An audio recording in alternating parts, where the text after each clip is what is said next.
Hello, everybody. Hi. Welcome to the Halloween episode of GamePunx. Blood. Wait, Blood no. I wanted vampires. to do the because I watched. Well, I'll talk about it later. But more brains. My name is Ryan. And I'm Tarman. My name is Borat. I'm Borat. A special. Oh my God, it's Borat. I can't believe we got Borat on the show. He's brought Zach my name is Baggins. Borat. Who can believe I come on a cast pod? From Kazakhstan. As you can imagine, podcast. I watched Borat. There we go. I watched podcast. Borat. The podcast. Kazakhstan. I unfortunately have not watched Borat yet, so. Well, I wish guess we I can run through that briefly. It was very funny. I've watched it twice, once with my father, and then once with a group of my friends on Saturday night. But did you watch it with your wife? My wife. I have no wife to watch it with. So yeah, we're Very going to be doing nice. bad Borat accents the entire episode. So if you're not down with the clown, It is the year 2006, and everybody is doing bad Borat impressions. I feel like this is everyone trying to grasp back to when the world was not better, but it made Wait, more shit, sense. it really wasn't It better. made more sense. It was the only other time we got a Borat movie. Yeah, it was the only other That time. tells me times were tough. Yeah. But yeah, I mean, I did watch the new Borat film, not legally, of course, because fuck giving money to Amazon. But me with my it Prime was- subscription. Ooh. I mean, I have a Prime subscription I could have used to watch it, but I didn't because I can bum off of my partner's Prime subscription that he gets for free with school. Yeah. Fair enough. But I was just like, no, I will steal. So I watched the new Borat movie film, which is titled Borat Subsequent Movie Film. And it was very funny. A couple weeks ago, I think I spoke about watching the first one again. Yeah. For the first time in what Epic was like a Movie. bunch of years. I did watch Epic Movie too, which also featured a really bad Borat impression. A bow mouse. Bow Mouse. Holy fuck. But yeah, I enjoyed the latest Borat movie. It's got a lot more of a conventional narrative structure than the previous movie. The previous movie does feel kind of like a bunch of skits edited together into like kind of a framing device, like segments from the Ali G show, but made into something resembling a narrative. This movie has like a narrative goal set up from the beginning. It's not just Borat presenting a documentary that he's making for Kazakhstan about the United States. It is about Borat being sent to the United States by Kazakhstan to deliver a gift to powerful political people in the United States in order to make Kazakhstan look just as good as like all these other super like, you know, big fascist leaders that are very friendly with the US. Like they goes like Bolsonaro and Like the Prince of Saudi Arabia and Kim Jong-un, all of them. Like the premier of Kazakhstan wants to be on the same level, so he sends Borat back. He takes Borat out of the gulag they put him in after making the first movie. He's like, they sent him to the gulag for 14 years because he embarrassed Kazakhstan. And then he comes back and nobody likes him anymore. They what do happens kind of like when you're horny on Maine. There we go. I mean, they do like a funny bit that kind of retreads the style of the opening segment of the first movie, but it's like Borat leaving the village like, I go to America, and instead of everybody cheering, they're like, fucking stay. Get out of here. Go back. Like, we don't like you. Yeah, you Somebody ruined- says like, may all your shits have antlers, which fucking killed me. But it was pretty funny. And then, yeah, the movie is primarily about like Borat's relationship to his daughter, Tutar. And the actress they got to play Tutar is like pretty much a sorry. Sorry, I'm losing it. May all your shits have antlers. My sound spike right now is just like a non-stop peak thing. Oh god. Okay, sorry. I'm gonna call that the title of the episode. Jesus May all your Christ. shits have antlers. I don't know. Racist but good is pretty funny. But Yes, Borat. The new movie is primarily about his relationship to his daughter Tutar, and Tutar is played by a 23-year-old Bulgarian actress who is pretty much an unknown. Like, I believe she's only done some work in some European TV and films. Yeah, but this is like her, ostensibly, basically her big break, and she is very good. Like, she is able to match Sasha's charisma and like just as good at pretending to be this like weird foreigner in order to trick these stupid Americans into kind of, you know, outing themselves as racists and outing themselves as bigoted assholes. But she's excellent. There's like a lot of great character work with her where she's progressing from like a girl who literally has no education in anything, because she's a girl from Borat, Kazakhstan, which means she has like negative zero rights, effectively. But it's kind of like about Tutar's journey of self-actualization and realization, whilst her father basically tries to use her as a political bribe so that he is not executed. And like, I mean, you know, all of the great stuff you expect from a Borat movie is interspersed in between. But there's like, that's one of the new things that they have to do with this one to kind of differentiate it from the first one. And it's like one of the two things they do to avoid the problem of Borat being recognized. The second thing they do to avoid that problem, because it's like evident from the first like scene they shoot in the US that everybody on the street recognizes him, at least in major cities. So Sasha has the idea of having Borat dress up as these other characters. So Borat is going around disguising himself within the narrative of the movie as like his perception of Americans. Yeah. So there'll be like a scene where he walks in and he's dressed as Borat is dressed in a costume, and he goes like, "Hello, my name's Johnny Chevrolet," like saying shit like that. I think he says like, "My name is like Richard Safari" or something to somebody. But it's Borat, Sasha playing Borat, playing what Borat thinks an American acts like. So it's really, really funny. There's like 3 layers of comedy and acting going on there. And it's really quite good. This is a movie that could have easily felt so fucking tired and so just exhausting to watch, because it's like, I know Borat is a great movie, and I think it, you know, the original one is a classic that still holds up for the most part. Yeah. But it's easy to see how one could perceive this as being kind of a bad idea, especially because the political situation of the world, and especially in the United States, has changed so drastically. But it's Borat. Sasha takes it, you know, advantage of this. Yeah. And uses these, you know, scenarios to kind of really spotlight just how fucking deranged the culture of the United States is right now.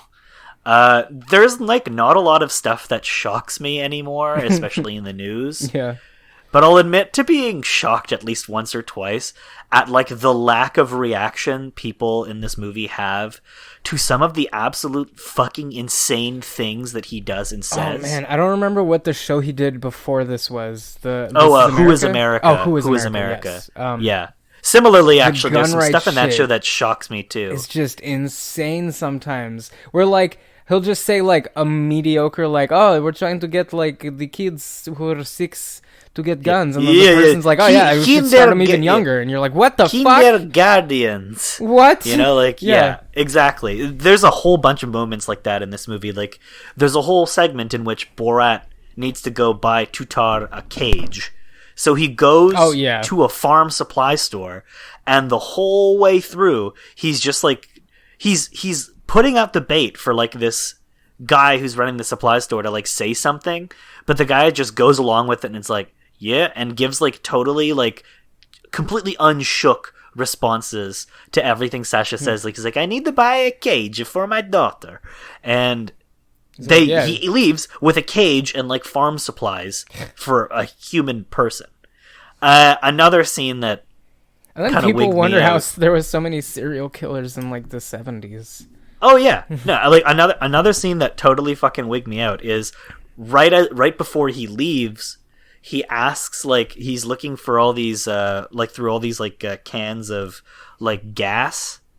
And he's just like, this guy's good for killing gypsies. And he goes on with this, like, trying to get a reaction from the guy, and the guy is just, like, completely straight-faced, just going, like, yeah, I mean, you could kill, like, 10 or 20 if they're all in the same, place. Wow. He's just, like, he's egging him on. There's another scene later on, just, like, a couple scenes later, actually, where Borat goes and takes Tutar to a plastic surgery clinic to get her breast augmentation surgery and like facial 15? Like to get her like some rhinoplasty. Yeah, the character is meant to be 15 years old. And they're talking about like what the doctor should do to Tutar to accentuate her features, and they're talking about obviously breast implants, and then he goes like, fix the nose. And she's like, what is wrong with nose? And he's just like, oh, nothing. And she's like, do I look like Jew? And oh, no. This guy goes, no, this is the surgeon who's going to perform the surgery. He goes, no, that would be more like this. And he mimes like a big, comically, anti-Semitic nose. Oh. And I'm glad these are the people who aren't struggling to pay rent. Exactly. So that was like, and then in the same conversation, they're asking like, what do you want to achieve with this? And I think Tutar says like, I want men look at me, want to make a sex attack on me. And this guy is just like, I think that would be most men. That's his response to a person that he, as far as he knows, is 15. 15, yeah. So yeah, that sort of shit was fucking shocking, quite frankly. Like, because it was just... It's like that shit that's so goddamn absurd that you can't help but, like, chuckle uncomfortably. Exactly, because it was so naked. Like, nobody is... And, like, I assume they bothering know they're anymore. Getting filmed, right? They do. A lot of these people, it's not hidden camera. Like, they bring... But these people are saying these things on camera. They gotta get mic'd up. And they feel emboldened and empowered now to just be forthright about their disgustingness. And that's what the whole movie feels like. And of course, like everybody's heard about the Rudy Giuliani thing now. But that is like, I was genuinely scared for the actress. He really looked like Giuliani was about to do something with her. When fucking he comes in and is like, no, she's only 15. She's too old for you. She's too old for you. She's 15. Like, that part shook me, not just because it's like, what the fuck? But also because it's like, okay, this is clearly not the first time. No, exactly. If Giuliani is comfortable enough doing this with a person he thinks is 15 that he's just met, how many other female journalists and like children, just like teenagers, up, like, has he done this to? That he feels comfortable acting like this way around them. He's flirting with her the entire interview. It's really, really obvious. Yeah. And she's like, buttering him up because that's her character. But like, what if you're a young conservative girl's getting to interview Rudy Giuliani? Are you gonna like not pretend to be excited? Yeah. So anyway, and also like interviewers, especially on the right, tend to really fucking butter up their interviewees. Yeah. But yeah, it was pretty shocking. I was a little more than a little shook by some of that stuff. But it's also a very funny comedy, so it does help kind of lighten it a little bit, because otherwise it would be kind of a distressing and really uncomfortable viewing experience the way through, just without the absurdity and like the pretty great character acting and kind of dynamic that Tutar and Borat have. Yeah. Because it's a really good story about Borat learning to develop and develop a respect and relationship with his daughter. It's really touching, because at the beginning he's just like, I literally don't have any respect for you or care about you. She comes over to America by her own volition. I won't say why, because it's a mild spoiler for a really good joke that I don't want to give away. But I do recommend you watch Borat's subsequent movie film if you haven't. It's, of course, there's going to be some heavy topics involved in it, so mild content warning. But overall, a very funny, very like relevant movie. I didn't even tell you like half of the fucked up shit in that, because you need to see some of it for yourself to believe it anyway. But really, really interesting movie. Like, as I watched it twice. First time I watched it, I just kind of had like a funny time and I enjoyed all the humor. And the second time I watched it a little more attentively and was analyzing and, ruminating on the behavior that is being, lampshaded in the movie. But a good experience. I think that's the most I'll say about Borat for now, because it's like 15 minutes of Borat talk in this video game podcast. Yeah. The other part of my week was actually spent gaming, because it's a video game podcast and I play video games. What? Big shocker. What's a video game? Videos game. Now, neither of these are horror games, boo, but they're both RPGs. Yay. First things first, I'll get into the new. I played the Crown Tundra DLC for Pokemon Sword and Shield.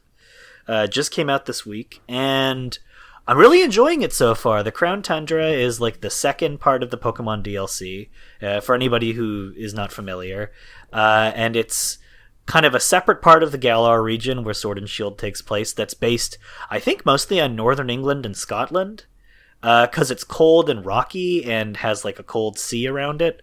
But mildly also like a tundra, unlike the real Scotland, which is not that much of a tundra, but still pretty cold. But it's like misty and full of ruins, and there's a lot of legendary Pokemon that can be encountered around the area. But it's pretty good. It makes the Galar region felt really well developed as like a living place in Sword and Shield regularly, and I think I spoke about that when I first got the game and talked about it on here. But it definitely was smaller and felt a little smaller than some of the other regions, because the wild area makes up like a bulk of the gameplay. So the way you progress through the game made it feel as if a lot of the game was like the region was segmented into like small circuits, and that's not what these two other areas feel like, because they are just the wild area expanded into like proper little open world gameplay experiences. So the first one was the Isle of Armor, and that came out earlier on in the year. I enjoyed that, but that one was mostly about kind of like training Pokemon and not so much about catching them and exploring. The Crown Tundra is a region built for exploration. It's really, really like well developed lore wise. Like, it has a short story, but a pretty good story nonetheless that I enjoyed playing through. And just the variety of Pokemon you encounter from new to old is really great. There's a lot of difficult wild Pokemon encounters that are all kind of leveled to like level 60 to 70, even to 80. So it's a great place to battle and level up, and I'm having a good time because I'm about level 80 with most of my Pokemon now. And it's really been quite the time. Like, I've been enjoying myself in this DLC. Part of the DLC involves you catching the Regis and combining them to get the two new Regis. There are two new ones. Like, you have to catch the original three, and then if you catch the original three, the new Regis are accessible. One of them is Dragon type, and one of them is Electric type. Okay. And they're both pretty cool. The Dragon type one's interesting because it looks like a dragon mouth enclosing over like a Regi orb. The Electric one's a little more abstract. It almost doesn't even look like a Pokemon. It reminds me of some of the Ultra Beasts and how they're a little weird and abstract. Okay, yeah. But it's pretty interesting. Looks really alien and strange. So I caught Registeel, and I'm on my way to catch Regirock and Regice so I can get the Dragon and Electric type Regis. But there's also like 3 new versions of the legendary birds from Kanto that are like Galar region forms. So Zapdos is like a big ostrich who doesn't really have big wings, but he has big running legs. Moltres is like a dark and fire type, so he's like all kind of evil looking, like a black phoenix. And Articuno looks very regal and is now psychic type. Yeah. And they look really, really good. Oh, yeah, and Zapdos is fighting type. I think it's fighting dark. Oh, that's fucking sick. Yeah. Zapdos is fighting dark? Yeah, but it's like a big running ostrich bird. Yeah. It looks like a cassowary or something. Like, it's fucked up. I really like its design. But yeah, like, they become roaming Pokemon that you can go around the region to try and catch in different wild areas. And there's also the Pokemon that's like the version mascot for this DLC, because in the previous it was Cubfu and Urshifu, who are like the Kung Fu Bear. In this one, it's Calyrex, who's like a little psychic deer fairy man who can possess the bodies of other people and talk to them through psychic energy. Mm-hmm. And Calyrex has like a big crown that's like a big noggin on its head. And it floats around, but it's got stringy little limbs. It looks really cute. But it's kind of like it was the king of the Crown Tundra, and people there worshipped it like a god. Worcestershired it? Worcestershire, because it's England, Worcestershired it like a god. And then, like, just over time, people forgot. And because people forgot, he lost his power. And because he lost his power, the Crown Tundra stopped being... Yeah, he stopped being fertile. This Crown Tundra stopped being fertile because he's the king of the harvest. And so now it's like a cold, not desolate, but kind of barren part of the region that doesn't really get much agriculture anymore. And you go around and there are like kind of farms around the area that are clearly like dead, which is kind of sad. It's a little like, wow, that's a little fucked up, isn't it?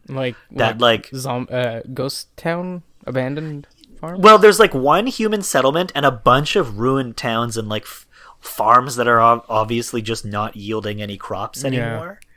And that's kind of sad, and it shows that, like, you know, the people in this region have forgotten who they pay fealty to, and because of that, he doesn't have any power. Pokemon. Well, exactly, and even his name has been lost to time. It's been such a long time since he's been worshipped. So you're sent on a mission by Calyrex to retrieve his steed. Okay. And his steed is another Pokemon that combines with him, and he's like a king on a horse, which is cool. There's two steeds. There's an ice horse and there's a ghost horse. They both look really cool, but I like the ghost horse because it's purple and black, and it's a dark horse, which is cool. But yeah, that's pretty interesting. I don't know. I really enjoy it. There's also a new thing called Dynamaxx Adventures, which is a thing you can play with people online, and I did do it, and it was very fun, where you progress kind of through this cave, and you choose different paths, and at the apex of each path is a different wild Pokemon encounter with like a pretty rare Gigantamax wild Pokemon. Okay. And at the end of the dungeon, you get to face a Gigantamax legendary and catch it. So fun. So fun. I had an amazing time. It's the Dynamaxx stuff and Gigantamaxing in this game honestly makes those battles feel so much more tense and so much more fun, because when you're a little guy fighting against Gigantamax Pokemon, like, if it hits you with one move, that's like almost all your health gone if it's super effective. Like, you are fucked. And so you need to strategize and use like kind of the game systems cleverly. It asks the players to be a little more advanced than I think what is typically asked of people playing this series, especially in the last couple games, with the exception of Sun and Moon, which I felt were actually relatively difficult. Ultra Sun, Ultra Moon, not the same, but Sun and Moon specifically had some really tough like Kahuna battles and stuff, because they had the Z-move Pokemon, then they also had those Totem Pokemon that were like really fucking tricky and difficult to fight against, because they all had really, really complicated and interesting abilities and move lists. But I think it really added a new dynamic to the series that I refreshed the battles for me, at least. And I enjoy this edition more than I enjoy Mega Evolution and more than I enjoy Z moves. Although Z moves are fun because the animations are cute. Yeah, they're really cute. But I think Mega Evolutions, as cool as they are aesthetically, are kind of useless. Yeah, they don't like do much. Yeah, they really don't. They're just, you're strong and that's it. I'm sure there's like maybe like a hyper competitive level where they're like, no, you gotta use the right. I feel like the competitive people wouldn't even like that. Yeah, because competitive people are so picky. Yeah, competitive people. I also didn't like that the Mega Evolutions were tied to an item that you had to equip to the Pokemon. It had to replace a slot, essentially. And yeah, it had to replace their item slot, and I'm like, no, I like my held items. Yeah. I like held items are more utilitarian and useful than just being stronger for a battle, you know? Yeah. And if your like, Mega Evolution Pokemon dies, then you can't even Mega Evolve it again when you revive. Yeah, and you can't Mega Evolve it again if it is revived. So that kind of sucks. But Z moves are fun because it's just like one big like last ditch effort move, and whenever your opponent is about to use one in Sun and Moon, I'm like, oh fuck, oh fuck, oh fuck.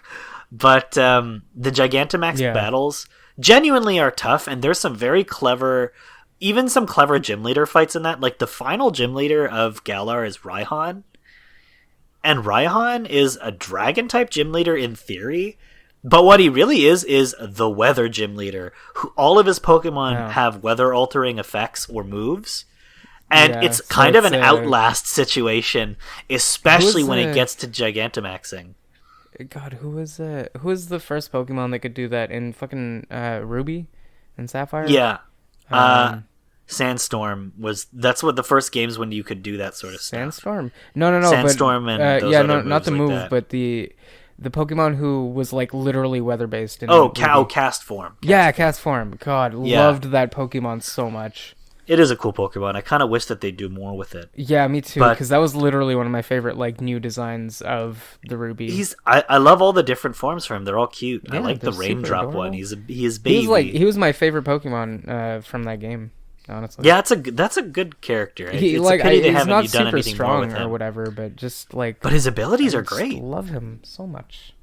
I love Pokemon with like form change abilities like that. Like Darumaka is another one I like too, where it goes into Zen mode. Mm-hmm. Really, really digging the Crown Tundra. It's a very good DLC. And not Darumaka, Darmanitan. Ugh.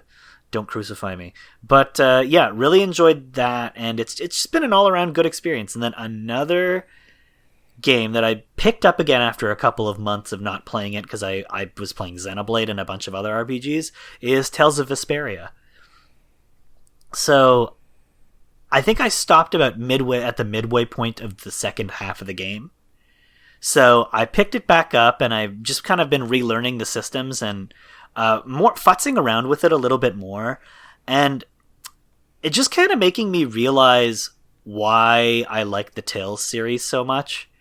And that's because, like, for the third most popular RPG series in Japan, the Tales games feel nothing like Dragon Quest or Final Fantasy. And I say that because I feel like Final Fantasy and Dragon Quest, despite being fundamentally different and coming from different places, like, still feel like they are Dragon Quest-y, because Dragon Quest is like the first modern JRPG, right? Mm-hmm. Basically Dragon Quest 1 is the first JRPG, and Final Fantasy is like a direct riff and evolution of some of the mechanics of Dragon Quest. But those are the two biggest tentpole RPG series in Japan, and the third biggest is the Tales series, but the Tales series isn't as big in the West as it is in Japan. It's fucking massive in Japan. It's bigger than SMT. And SMT here is kind of like our third wheel, alternative to Final Fantasy and Dragon Quest, but in Japan it's Tales. And I can kind of see why, and it's because Tales is fundamentally different for like two reasons. And that first reason is the kind of stories the Tales games tell, while similar to the stories of some of the later Final Fantasies, are a lot more character-focused than plot-focused. And the characters are all really richly developed, and as is the world. The worlds in all of the Tales games feel pretty big, and they feel pretty lived in, because there's a lot of like complex magic systems and complex societies and political affiliations. And I feel like the only Final Fantasy games I've ever played that came close to having that level of depth of world building were like 10 and 8, which are the ones that feel, and maybe 9. 9 kind of feels a bit like a Tales game at times, but maybe that's because 7 is a great game, but it doesn't feel like a Tales game. 8 feels like a Tales game in that it is like a very political story with like a lot of character-based storytelling, but the characters are not as richly developed, nor is the world. Wait, even though the world of Tales 8 games is great. Are political? I thought they were Tales games are really political. Well, they have a lot of good waifus. I'll give them that. There's a lot of waifus. There's a lot of cool character customization options too, because the Tales games don't necessarily have character classes. They just have characters that slot into various party roles, but you can futz around with them and kind of choose what role that they serve in your party that might be alternative to what they're initially presented to you as. Like a good example of this would be like there's a couple of characters in Vesperia that have like the ability to basically change utility mid-battle to suit the scenario, because the game has pretty good enemy AI. But the Tales games since day one have had auto battle, and the auto battle, like since Tales of Fantasia, the first game in the series on SNES, you've had the ability to set the characters on auto battle and to kind of map out the commands to them and to plan out like base strategies that you can kind of switch between on the fly for the AI of the characters to use against the enemies.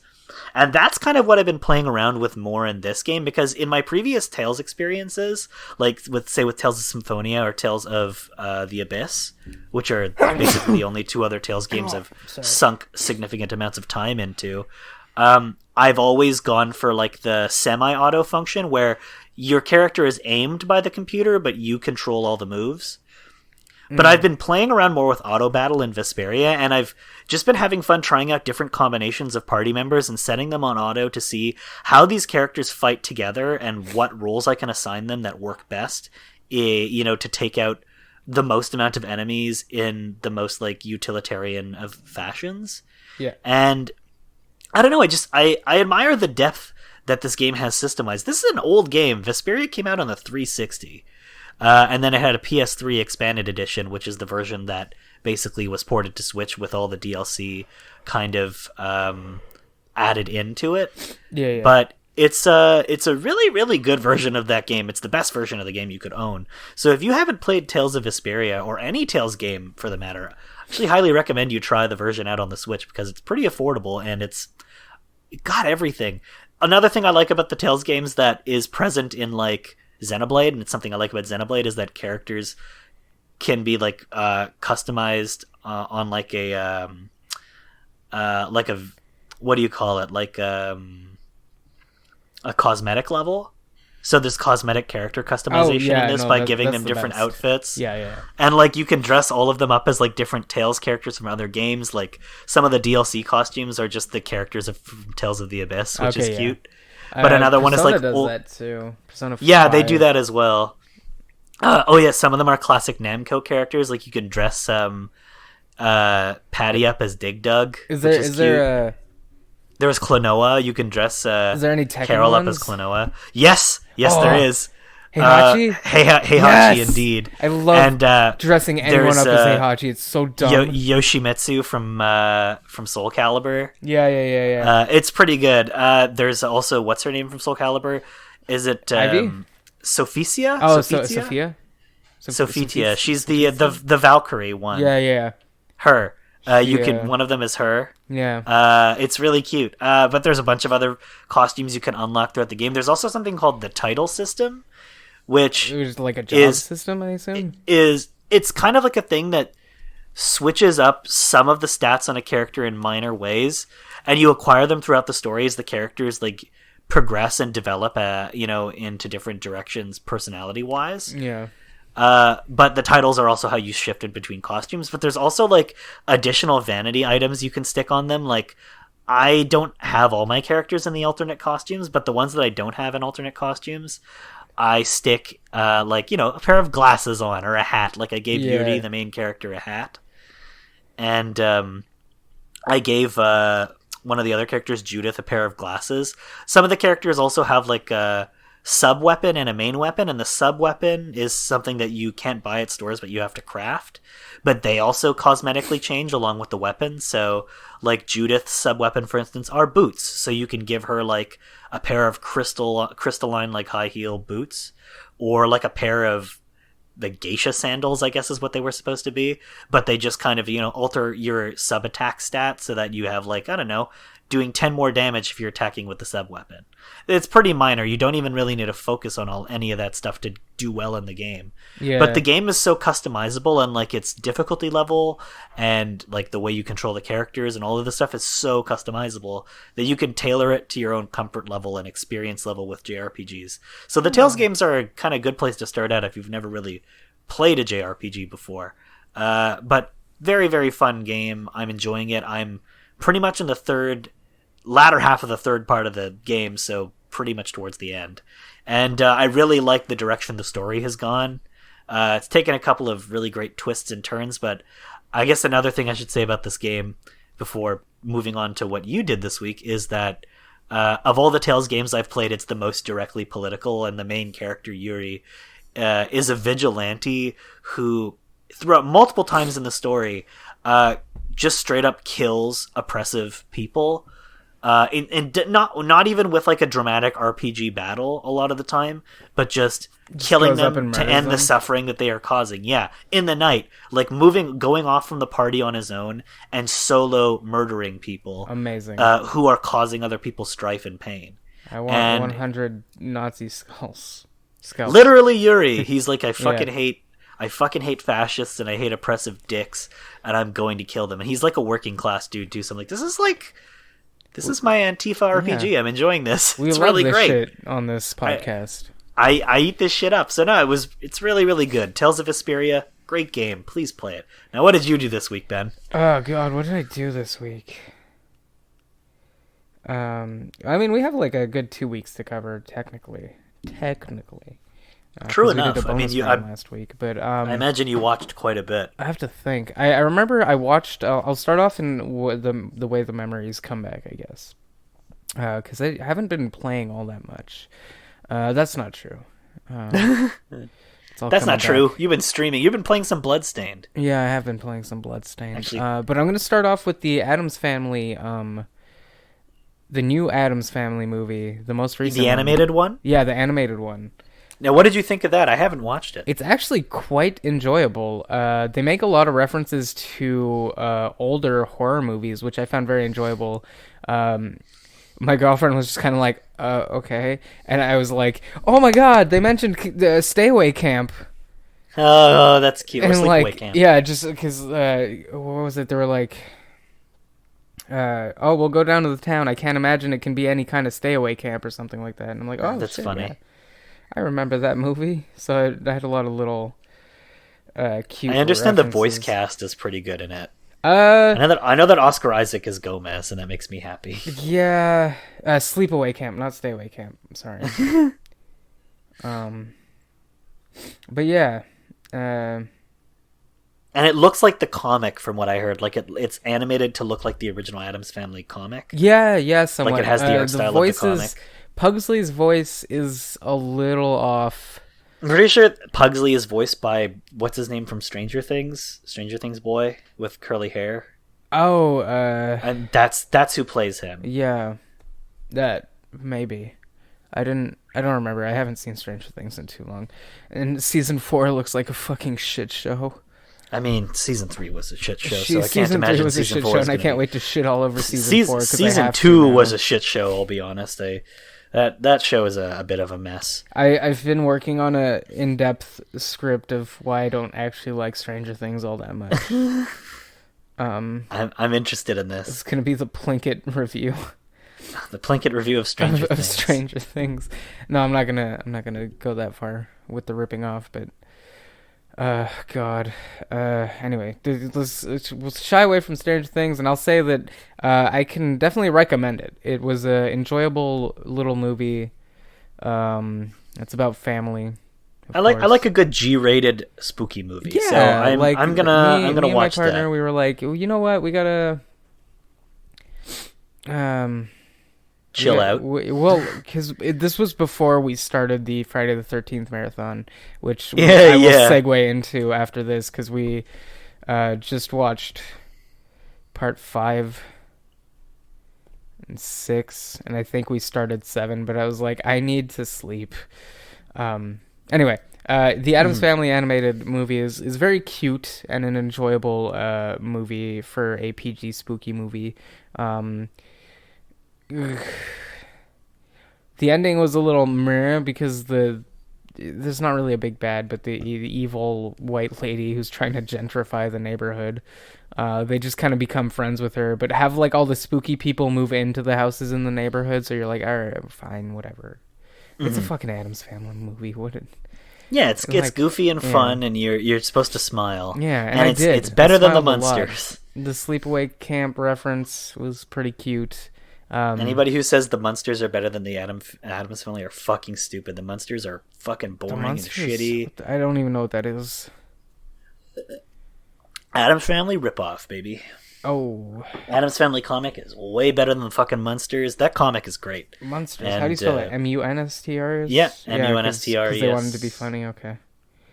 Yeah, it's you might recognize Grandpa Munster because he's kind of a bit of a horror icon. He's the vampire. Oh. But honestly, kind of think the Munsters are broke as hell and not funny. But I find the Addams Family very charming. Okay, and funny. I haven't seen this at all, but I've seen this. You know what I mean? Like I've seen. Yeah. Plus the two OG Addams Family movies are very good. Both of them are great. Oh, they're Addams like Family and Addams Family the Addams Family are just good. They've been good. Yeah. The only thing that stresses me out is the Tim Burton Addams Family thing. Oh, I heard about that. Yeah, I hope that doesn't happen. Oh, honestly, God. I mean, what he wants to do? What like a streaming series version of the Addams Family? But I don't want to see Johnny Depp as Gomez. Whatever it is, I don't want it.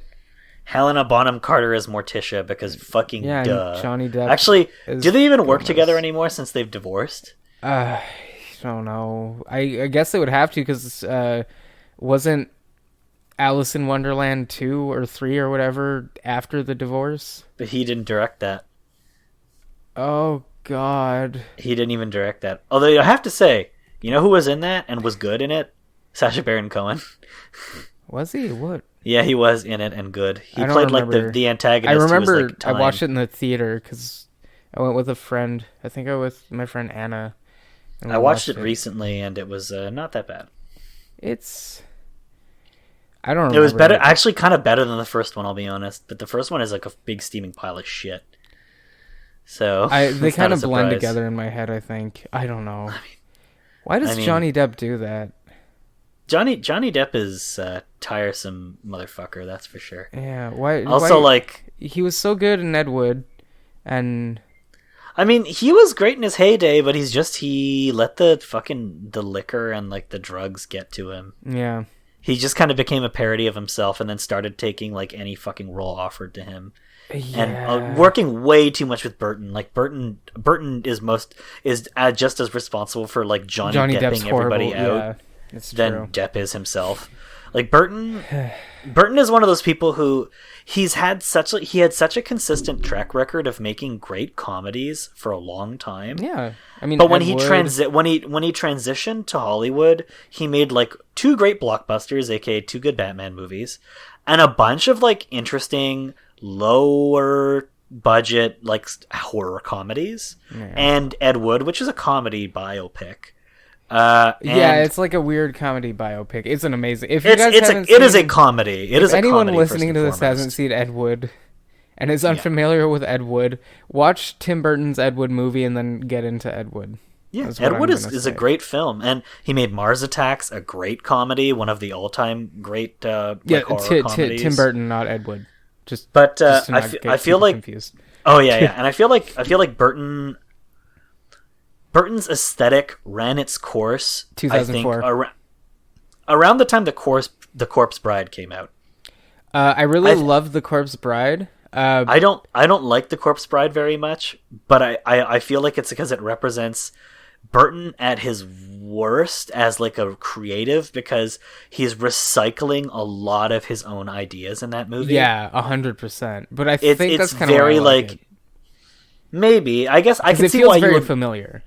I could see if like that's your I guess like your what do you call it, like your benchmark for Burton. Yeah. I can see why like the familiarity would be fun. But I just personally, like, I don't know. I feel like he was doing a lot of interesting and weird and inventive shit until then. Yeah. And then he started really playing it safe. I'm not a huge fan of his adaptation of Sweeney Todd, I'll be honest, because I think that's a really brilliantly constructed and written musical. And he made a bunch of creative choices with that movie. I love that movie as a guilty pleasure a bit, Sweeney Todd.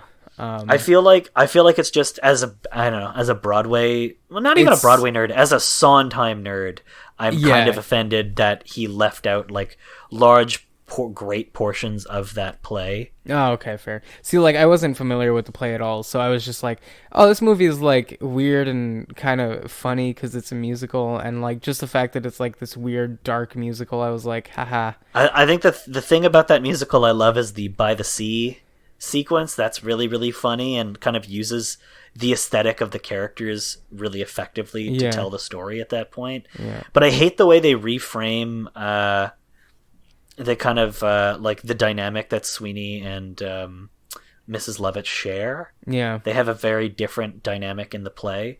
Also, like in the original play, like if you see who plays Mrs. Lovett versus Helena Bonham Carter in the movie, you're like, that's a different vibe entirely. Like Angela Lansbury was the original Mrs. Lovett.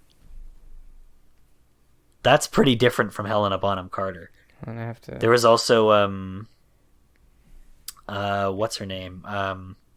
In a recent performance that I really liked, Emma Thompson did it, Mrs. Lovett. Oh, and really oh boy, yeah. That was really great. Angela Lansbury, yeah. Mm-hmm. She was Mrs. Lovett. Yeah. A different kind of vibe. She's not like the young, hot, pining Mrs. Lovett of Helena Bonham Carter, who seems like, you know, she's young and she's kind of sexy in a scary, sad way. Yeah. Mrs. Lovett in the play is kind of like, she's demented and she's kind of closer to Sweeney's age, and Sweeney's also an older man in the play. Mm-hmm. And it's not a pretty play either. The people in it are always not necessarily pretty. There's like a really bunch of good versions of Sweeney Todd, though. There's one where Michael Cerveris plays Sweeney, and in that performance, the cast is really stripped down, and all of the cast members play their own instruments, which is really amazing. That's a really, really incredible version of the play, and that's the version of the play that was running when Tim Burton was starting to develop the movie. So he went and like watched that performance and stuff with Johnny Depp and Helena Bonham Carter, apparently. But and they were like, "Fuck that." They were like, let's not do something as ambitious as this, but do a Tim Burton movie. But anyway, I kind of feel like Burton's been recycling himself for like 2 decades now, and it's kind of sad. I mean, it all kind of started hitting downhill for me personally after Charlie and the Chocolate Factory. Yeah, that's kind of a broke-ass flick, isn't it? Yeah. That's also another tiresome Depp movie. It's a tiresome Depp movie. It's also just like... There's certain things from the source material. They just leave out so much shit from the source material that felt so important. There's certain things about it that I admire it taking from the source material, like Dahl's original lyrics for all the songs, because I think those songs are really funny, and they're much more funny and clever than the songs in the original Willy Wonka. But the original Willy Wonka has like the charm of the book, and the Burton version is like weird and cynical and icky at times. And I hate Depp's take on Wonka. It's so bad. I hate to make him like he took eccentric and thought eccentric Michael Jackson, right? No, but it's ridiculous because Gene Wilder's is just so much better. He's not even necessarily a warmer version of the character than Depp. He's just a different take on eccentric. Yeah, because you never know if Gene Wilder is being serious in that movie. No, he always seems like he's being sarcastic or being like shitty and sarcastic with people, even when it's like, oh no, this is great. His take on Wonka is he's always in on the joke. Yeah, but nobody else knows what the joke is. Yeah. Whereas Depp's is like, what if Willy Wonka had like Michael Jackson energy? Yeah, kind of, and that's a really it's a weird take. It doesn't work. Go back to Friday the 13th. Restart. Yeah, it was. And not, I mean, not a very good bringing it back to Ed Wood again, which was also Johnny Depp's peak on top of Tim Burton's personally. He's really good in that. He makes the character really fun, and like I think that was kind of the start of the Johnny Depp like weird voice thing, but then he just kind of fell into the pattern. I believe it was after Johnny Depp did Fear and Loathing, which was not directed by Tim Burton, obviously, but but Fear and Loathing is good too. Yeah, it's very good, but when he plays Hunter S. Thompson, he does the whole like does this kind of voice like this. Yeah, I just can't be. I feel like I feel like that character, or like the Johnny Depp, big eyes, acting with his eyes and doing a funny voice. became like such an overused thing for him later on. And I feel Holy like Christ. I guess it was after Hunter S. Thompson, and he went into Jack Sparrow, and like after Jack Sparrow, it just became like his thing to do that with Jack. Yeah, he became like every time he's in a movie, he's gonna do like a weird transformative. His Mad Hatter is so annoying because his accent changes whether he's mad or not. He's a fucking accent tourist in that. Yeah, and you're like, stop, dude. And they even talk about it in the behind the scenes commentary where like one of the co-actresses or whatever is like, oh, and like, you know, when he's mad and like reverting to the past, the Mad Hatter has a Scottish accent because he's like, what? That doesn't make any sense. It's a really bad take on the character. And like she was so impressed that he was doing that, but I'm like, what? That doesn't. What the fuck are you talking about? Fucking annoying. Why wouldn't he have a Scottish accent all the time if that's what he was in the past? Yeah, are Scottish people inherently angry? I mean, yes. Oh, well, yeah, they live in Scotland. But we're sorry. I mean, you've seen Trainspotting. Oh yeah, it's true.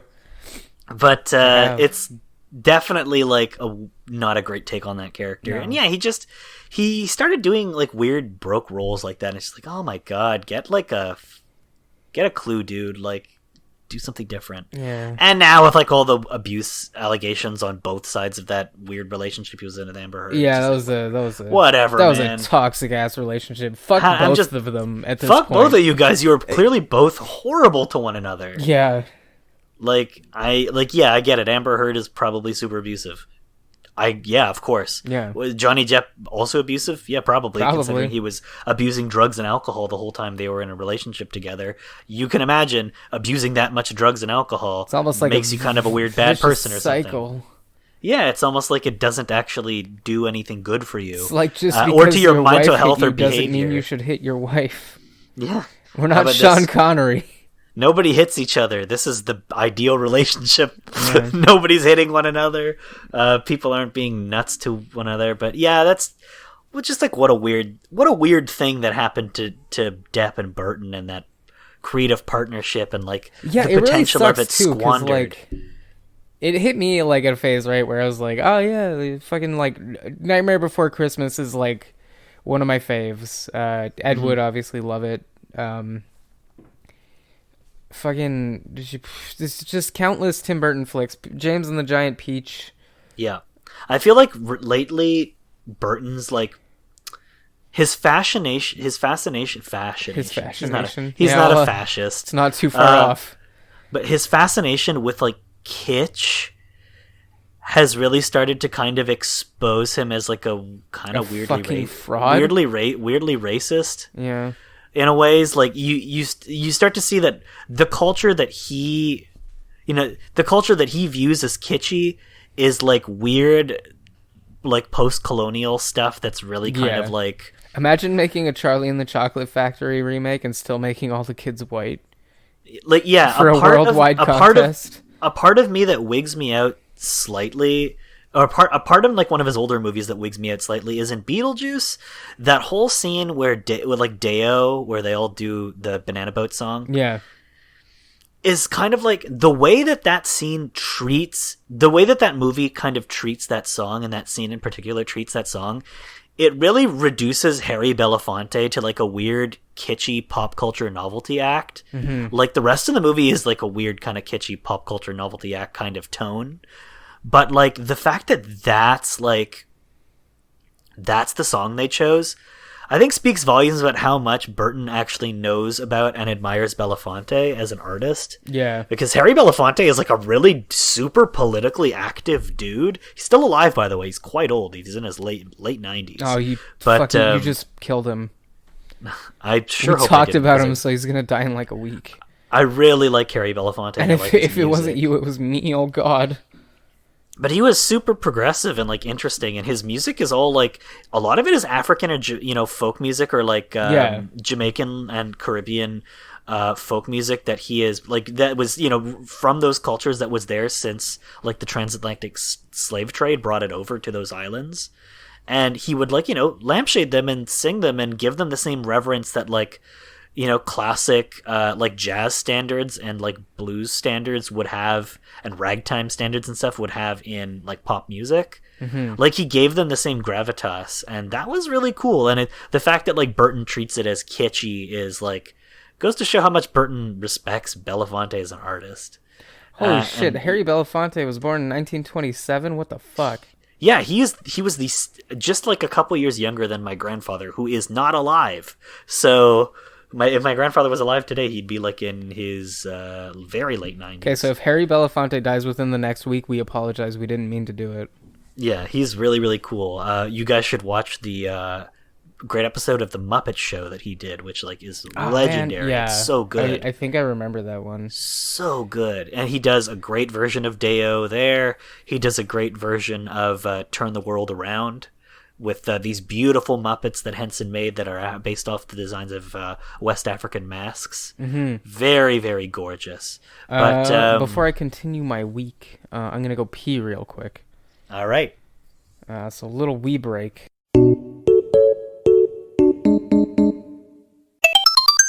And we're back.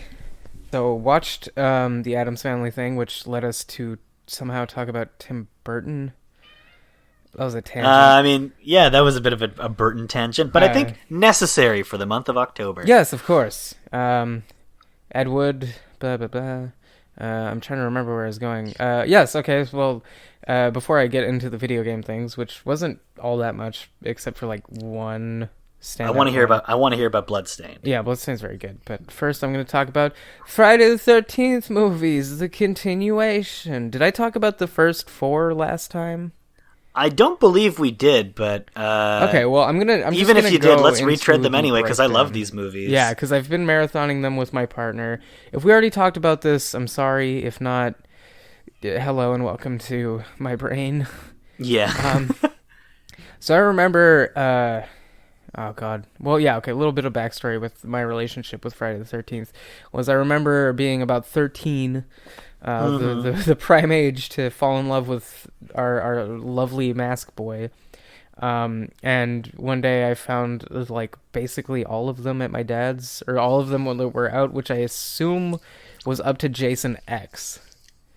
Oh shit, okay. Because Jason X was like quite a 2000? bit of the series then. That was 2000, yeah. Yeah.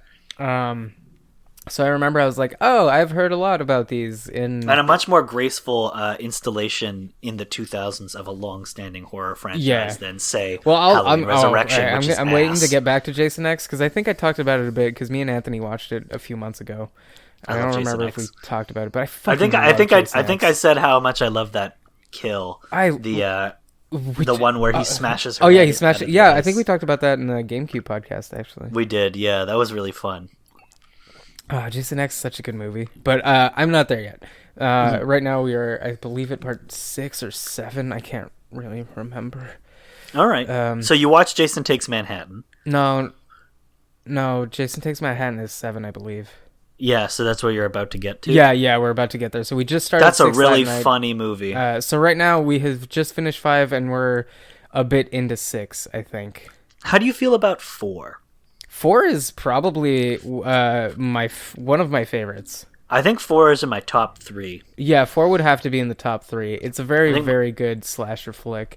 The pacing of the kills, the characters introduced, and I feel like 3 is such like a poor film that watching 4 after it feels like 3's all right, I find, but it's not the greatest thing ever. I find it's definitely the low point. It's one of the low points in the series. I feel like 3 is the first low point in the series because 1 is a good movie that is like kind of like a low-key shameless Halloween ripoff. Oh well, no, but they mentioned that. Like the director is like, oh, we just wanted to cash in on the Halloween phase.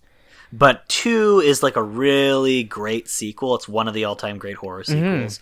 And 3, even though it introduces a lot of iconic elements about Jason's design, namely the mask and the crack in the mask that stays throughout the entire rest of the series, is kind of a shit movie otherwise. Yeah, it's a little long, and the kills aren't that great. I hate because the way it treats the characters. Tom Savini didn't come back for 2 or 3. And it shows. It does show, because he comes back for 4. That's why 4 looks as good as 1, if not better, in a lot of cases. That's also why Tommy Jarvis is named Tom, is because Tom Savini is there.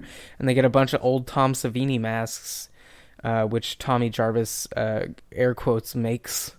Oh, yes, and that's shows true. them off to, God, what's his name? The guy who's looking for Jason, who's camping out in the woods trying to hunt Jason, even though Jason killed his sister like 2 days ago. Dr. Loomis, but not as good. Yeah. But anyway, yes. So we started with 1, obviously. 1 very good horror movie. Probably not a very good slasher. It was one of the first ones, and it shows a lot that it's coming off of Halloween, because it's more of a motivated... I feel it's more of a motivated focus killing as opposed to Jason, which is just kill the teenagers. Yeah, do it. The whole slasher conventions that had been kind of a little bit established by Halloween hadn't fully developed yet. Yeah, so it feels more. Pseudo-slasher. It feels Halloween's a pseudo slasher, and Friday the 13th continues the pseudo slasher dumb. Or proto slasher even. Proto. Sorry, Yeah. no, I meant proto slasher. Why did I say Yeah. pseudo? Jesus Christ, I'm tired. Sorry, I just got off of a 10-hour shift at the bike shop, so I'm kind of. I'd stay a little funky in the brain. Whatever. But yes. Call it delirious punks. Yeah, yeah. I'm getting my words mixed up and shit. Yeah, I think that the proto slasher kind of stuff just it's really in this series that you start to see the slasher as a genre develop, and you can see the leap already from like Halloween and then Friday the 13th 1 to Friday the 13th 2. Because Part 2 is so fundamentally not the same kind of movie anymore. Oh, no, definitely not. God. But, well, I mean, Part 2, the killer changes great. Entirely. Yeah. Yeah, well, at the end of 1, they show you Betsy Palmer's amazing performance. And I'm not even saying that sarcastically.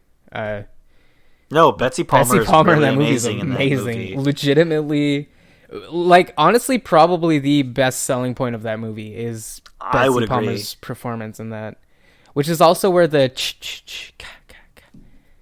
comes from, because they just put her voice through a noise stopper.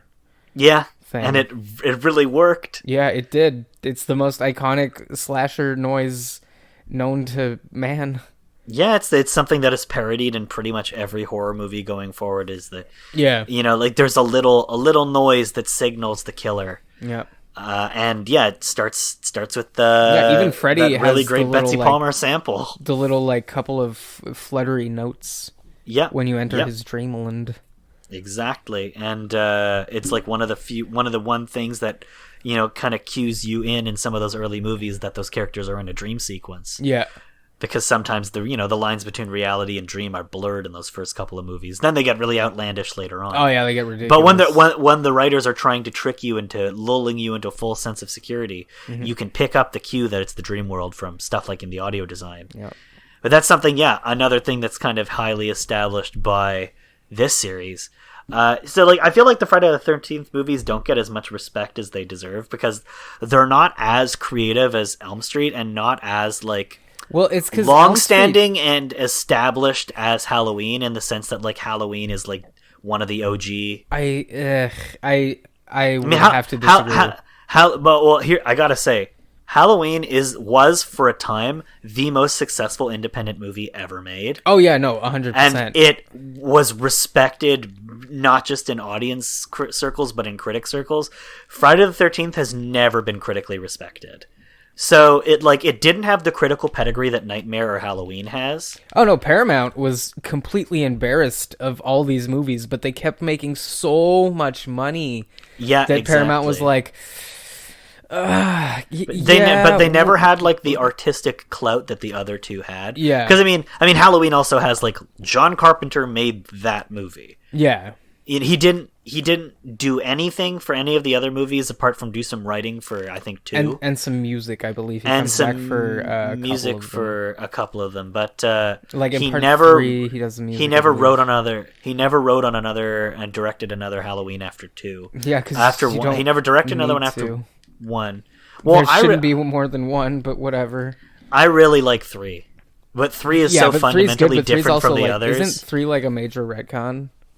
Oh, it's not a retcon, it's just a deviation entirely. It's not about Michael Myers.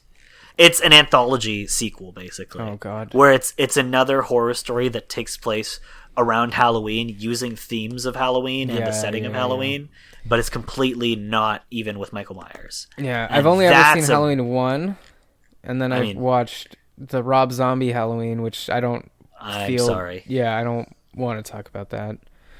And did you watch the most recent one, Halloween 2018 or 2019? No. That was good. No. It was good. It is a very good sequel to the original. And it remixes some of the best elements of the Halloween sequels. To the original. Well, like H2O Halloween is actually pretty good. Or H2O. H2O is actually 7. Really good. The ones that I would... If you're going to watch any Halloween sequels, watch H2O and watch the most recent one, and don't bother with the rest. H2O is a sequel to Halloween 2, but it's a good sequel, and the new one's a sequel to Halloween 1 and pretends that H2O is a sequel to Halloween 2, but Halloween 3 isn't a sequel to Halloween 2. Halloween well, the whole idea was the series was supposed to be an anthology moving on from 3, and they didn't. Watch 3, by the way. It is kind of low-key one of the best ones in the series. Anthony would have to disagree, I think. If it was just called Season of the Witch, it would be fondly remembered as a good cult horror movie. Fair enough. If it didn't have the words Halloween 3, Season of the Witch... Yeah, that's the thing. Like, right now I'm doing the Friday the 13th because they're one of my faves. I was planning on doing the Halloween soon just because I haven't really watched all of them. I just know that chronologically it's... a horrible nightmare that makes no sense. I've seen every Halloween movie, including the second Rob Zombie one. Oh, yeah, there was a second Rob Zombie one? I didn't even know that. My consensus is 1 is good, 2 is an alright sequel, but clearly not as polished or well made as the first. 3 is a high point in the series for me in terms of writing and creatively because it's not retreading old ground and is doing something really interesting and is also... not really a horror movie, but a noir western, which is a thing I can talk about for hours. 4 is okay, but not great. 5 is not great. 6 is one of the low points in the series. H2O is good. Halloween Resurrection is the low point in the series. It's really bad. Isn't it like an entire... retcon literally Busta Rhymes has a kung fu fight with Michael Myers. It's that movie. Yep. And then the Rob Zombie Halloween is not very good, but competently made and well shot and with a lot of good ideas, but mostly bad. And Halloween 2 that he made is fucking the second worst movie in the series after 6. And no, after Resurrection. And then the most recent Halloween movie is great. I thought it was really, really good, actually. So it's it's very inconsistent, but the ones that are good are good. Like Halloween 3, very good. Just don't think about it as a Halloween movie because it's not Halloween. It's not. If it was just called Season of the Witch, it would be very fondly remembered. And then Halloween 4 is you didn't like our good movie, here's an okay movie with Michael Myers in it, except here's the worst Michael Myers has ever looked. Because he is the shittiest looking mask in that movie. And 5 and 6 are trash. H2O is really good, actually, and is the best looking movie in the series, at least out of the older ones. Because it uses its budget intelligently, and Jamie Lee Curtis is really good in it.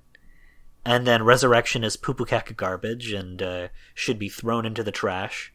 And the Rob Zombie ones are mostly bad, with some redeeming factors in the first one, but mostly bad. And then the new one is good, and I can't wait for the more of the new one series. Because that first one was really good. I think it did a lot of things that Halloween Resurrection was trying to do, but did them good.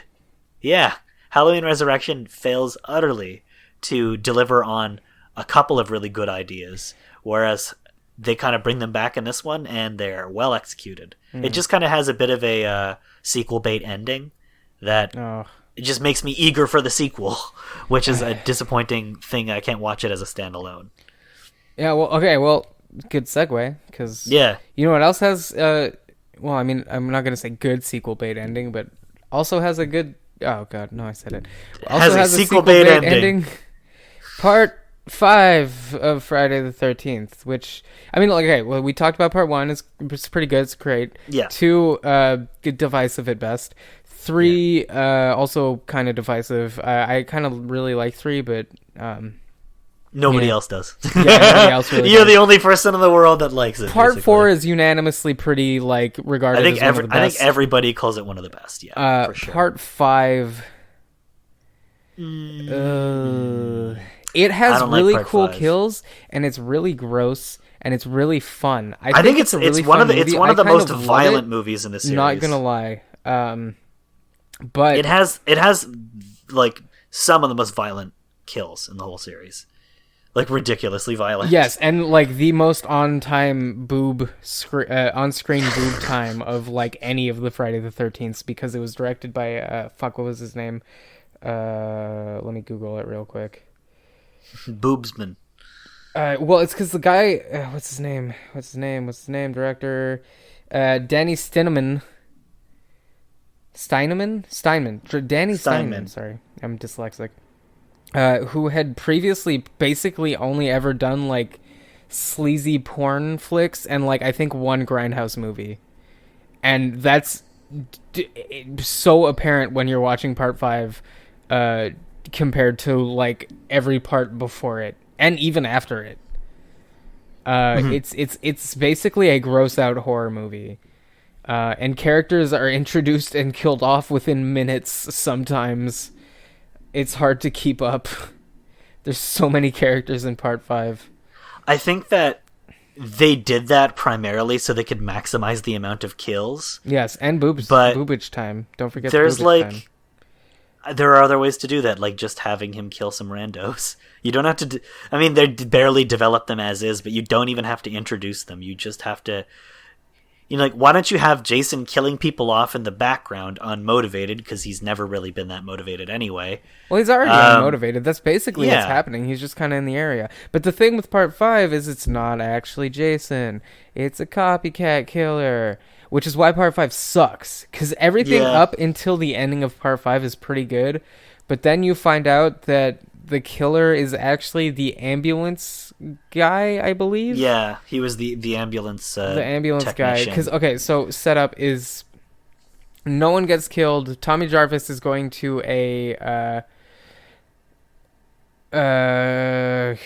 like a mental home, I believe, where like a man is like trying to get all these kids who have like not severe mental issues, but they all have mental issues, and he's trying to be like, we're going to reintegrate you into society and blah blah blah blah blah.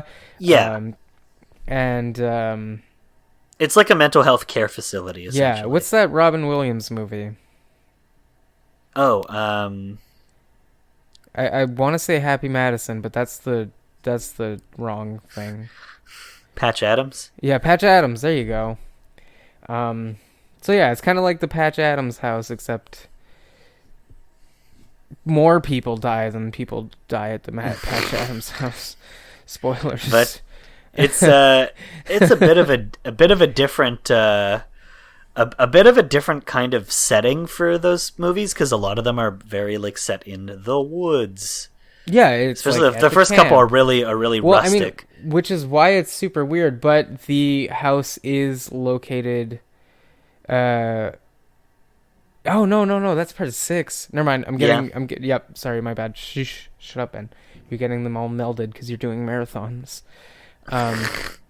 You're going crazy. Yeah, I'm gonna have to go to that house.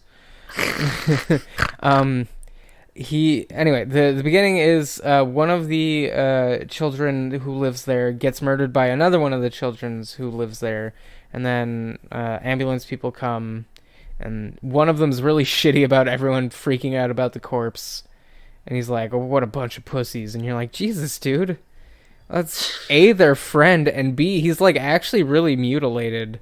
Yeah, like he got they killed him dead, man. To him. Yeah. But yeah, you find out in the end the other ambulance worker who's there, who wasn't like what a bunch of pussies, is actually the dad of the child who was an orphan whose mom died during childbirth and dad disappeared for whatever reason. And then you find out at the end that he was the ambulance worker, and you're like, if you're an ambulance worker, why the fuck? You're making pretty alright money, probably, right?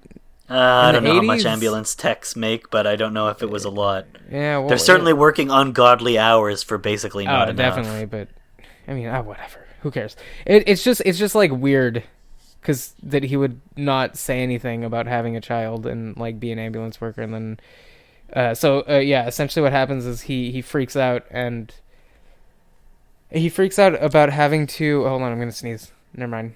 Oh, I might. Anyway, whatever. He freaks out about having to like take his son's horribly mutilated corpse, which you see, by the way, and it's actually pretty horribly mutilated. It's very nice. It's one of like the many brutally violent looking things in the movie. Yeah, it's super well made. Like, so good. Like, and that's one of the things that's really great about Part 5 is like all the effects and everything are like super good. The kills are great. They are. There's the diarrhea singing scene, which is good. Oh, God. Okay. Just to throw it back to Part 4 real quick before I forget. My favorite scene in Part 4 is when the guy who's been camping out in the woods shows up to help Tommy Jarvis and his sister like escape Jason or whatever. And he gets stuck in the basement. And Jason starts, like, attacking him. And he's just like, he's killing me! He's killing me! Run, Pam! Ah! He's killing me! And you're like, jeez, who would do that? And he says he's killing me about 25 times. I'm not even kidding. Hey, they're eating him, and then they're gonna eat me. Oh, my God. Oh, God, they're eating her. And then they're gonna eat me. Oh my God! Yeah, essentially the same levels of like acting, same as that, tier of acting. Where you're like, really, no one called cut and was like, don't literally do anything. Do you have another take? Literally any other take? Literally anything but that. But at the same time, if I was making that movie and he was doing that, I'd be like, this is hilarious. We're keeping that one. It is quite funny. But yeah, okay. So back to Part 5. Cinco. Yes. So yeah, you find out it's the ambulance worker. Everything in that movie is really great. There's the funny diarrhea serenading scene where God, I don't remember his name. Demon eats a bad enchilada and has to go shit, and then his girlfriend fucks with him up until she gets killed by Jason. And before then, they're just kind of like, ooh baby, like back and forthing to each other while he's in the fucking horrible outhouse made of tin. I was never able to shit in outhouses like that. I'm pretty sure. Oh yeah, no, I can't. If I'm going camping, I literally it's blocked until I get home. That like the desire isn't even there. I don't feel bloated. Nothing's wrong with me. It's just like I can't. I just will not. My body refuses to be in a compromised position in the woods. Yeah, I've seen too many horror movies. Yeah. That goes for also, like, if I'm over at someone's house for the first time. Like, no, absolutely not. My first impression I want you to have of me is that I made your bathroom smell very badly. Yeah. Then a couple years into your friendship, then it's just like, I'm gonna shit in your house, bro. Yeah, I'm going to fuck your bathroom up. And there's nothing to do about it. Yeah, part 5 is a bit of a mixed bag. It's got a lot of great qualities to it, but I think it's really a fun romp up until the ending. The ending just kind of ruins it, because the ending is also like Tommy Jarvis ends up in the hospital after they kill Jason, and then he finds the Jason mask and goes completely nuts and turns into Jason, which completely retcons within like 2 minutes. Yeah, really and truly, because they're leading up to like Jason just kind of becoming a mantle that people pick up. People who are like affected by his legacy are pick up the mantle, and the cycle of violence continues. You're the Jason now, and you're like, what? But Jason Voorhees is like a person. Like, he's not just like a mantle, he's a fucking person. Like, I'd rather it be like a how stupid an idea that was. Paranormal entity than like a mantle. Which is basically what they turn him into. Oh yeah, into 6. Yeah. That's exactly what it is, because he gets revived by lightning. Mm-hmm. And it's very funny. 6 is really funny so far. Sex is a what? Sex is a thing you shouldn't have around Jason because he'll kill you. That's true. 6 is better than 5. I'll say that. But I think that 7 is the best. Because when Jason takes Manhattan, all bets are off, man.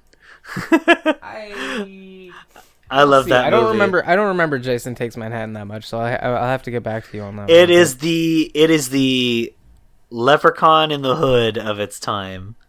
Oh God! Yeah, and all the better for my it. My memories of Manhattan are him being on a boat for most of the movie. Yeah, pretty much. Okay. You know, it's actually a pretty excellent flick, and there's some great scenes in it. I enjoy that one a lot, but it's like. Well, it's the best movie of like the campy Friday movies, whereas like then there's like Jason X is the weird outlier where it's like it's campy but also like kind of them trying to make Alien, which is an interesting take. I don't know about that. I don't know about that. It's not very Alien.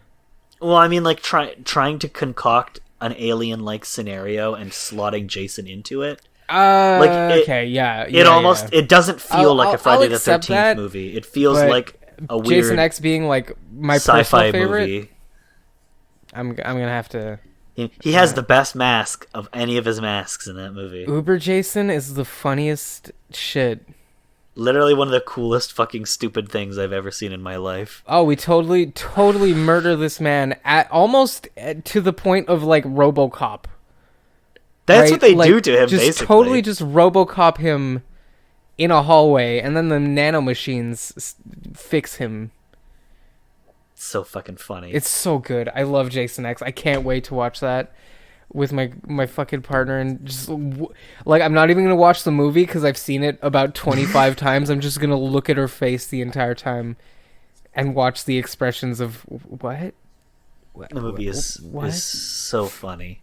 Yeah, if you want to know what I like in movies, watch Jason X, and I think you'll get a pretty good understanding about what I want in my movies, video games, and. Not every movie and video game, obviously, but like yeah, I don't know. I don't even know how to explain it. It's really interesting tracking the history of the Nightmare series, or not Nightmare series, but Friday the 13th series, because you see kind of the through line from Halloween to something like, say, Leprechaun or Child's Play. Yeah, play out all in, or even like some of the later Halloween movies. You see kind of the evolution of the slasher character archetype from like a motivated killer to a weird supernatural entity going after people and killing them in ironic ways. Yeah. And those are like, that's such like thing, like that's become synonymous with the slasher genre. Is it part 6? Yeah, it's part 6. Part 6 does that so well. Where the editing in Part 6 is the funniest thing I've ever seen in any horror movie. And I don't think I appreciated it as much when I was a kid, because like there's just the cuts to things happening are so hilarious, man. They're really funny. There's the part where the dad cop is like yelling at Tommy Jarvis. It's like, "What do you think I am? A fucking idiot asshole, blah blah blah." And then it cuts to the kids at the camp going, "Yeah!" And Great you're like, editing. "Oh my god!" And then she's like, "Are we gonna show the boys the blah blah blah?" And all the girls are like, "Yeah!" And you're like, "Yeah." That's a. It's the editing in Part 6 is masterful at best. Like it's so weird to see how the genre evolved from like the absolute earliest examples, like proto slashers like Black Christmas or Halloween. Yeah. But these characters who are like, you know, human slashers who their threat level is human versus like transitioning to like Nightmare, not like Nightmare, but also like the second Friday the 13th, where Jason is back, and the dynamic of how a slasher works is no longer how it was in the first movie, because he is not motivated like Pamela was, you know? Yeah. And that's Jason, really interesting. Jason's motivation comes from they say it in 2, I believe, of like just like, which doesn't make sense with continuity or anything. Like you're just kind of supposed to brush it off, but like I think it's the final girl of that movie is like, yeah, it is. It's the final girl of that movie, and she's like, she's at a bar with a friend. She's like, Jason's probably just like really pissed. He saw his mom decapitated, and all she did was like love him a lot. And you're like, yeah, I guess. I mean, that's not what happened, but fuck it, whatever. Yeah, I suppose she really did love her son a lot, but she also did a bunch of other things, like murder people. It's really funny. Yeah, but that's like such a weird, like, them trying to somehow like give Jason a bit of like interiority, but he lacks interiority as a character so fundamentally, because he is just like a weird supernaturally motivated and powered killer. Is when he starts getting like a actual like feel to the character, right? Because before that, you kind of get a sometimes he'd get a taste of what he's sometimes like. He'd just stand there. He's very Michael Myers, except even Myers has kind of a stoic and quiet presence. Yeah, that just like emanates fucking inherent violence and evil, whereas Jason's just kind of like standing there like a linebacker, but like no thoughts, head empty, you know? Yeah. Which by 6 he's kind of developed a bit of a character. Well, it's because in 6 he's played by hold on, I gotta find the dude's name because I remember talking about it, but he's the one person who played Jason the most. Was it 6? Oh no, it wasn't 6. It wasn't even 6. Because 6 was C.J. Graham. So I guess it must have been 7. Okay. Sorry, hold on. I'm just gonna... Yeah, Kane Hodder. Oh, yes. Kane Hodder, who played Jason like 4 times after part 7, I believe. So he did 7, 8, 9, 10. Or 3 times? Or he did another one before that? I'm not sure. Anyway, Kane Hodder is usually what you think of when you think about Jason, because he just has such a massive like presence and just menacing body stance, like a JoJo character. Yeah, he's got quite the physical imposing presence. Even just in interviews where he's not in costume or anything, you're like, oh man, I would not, if I was walking through an alleyway and I saw this man, I would not make eye contact. Unless I realized it was Kane Hodder, at which point I would be like, holy shit, can we take a picture? Yeah, but if it wasn't really cool, Kane Hodder, I'd be like, nah, I'm good. How do you feel about the very late Friday the 13th? Basically the most recent one. The one with the supernatural fella? Yeah, what did you feel about that?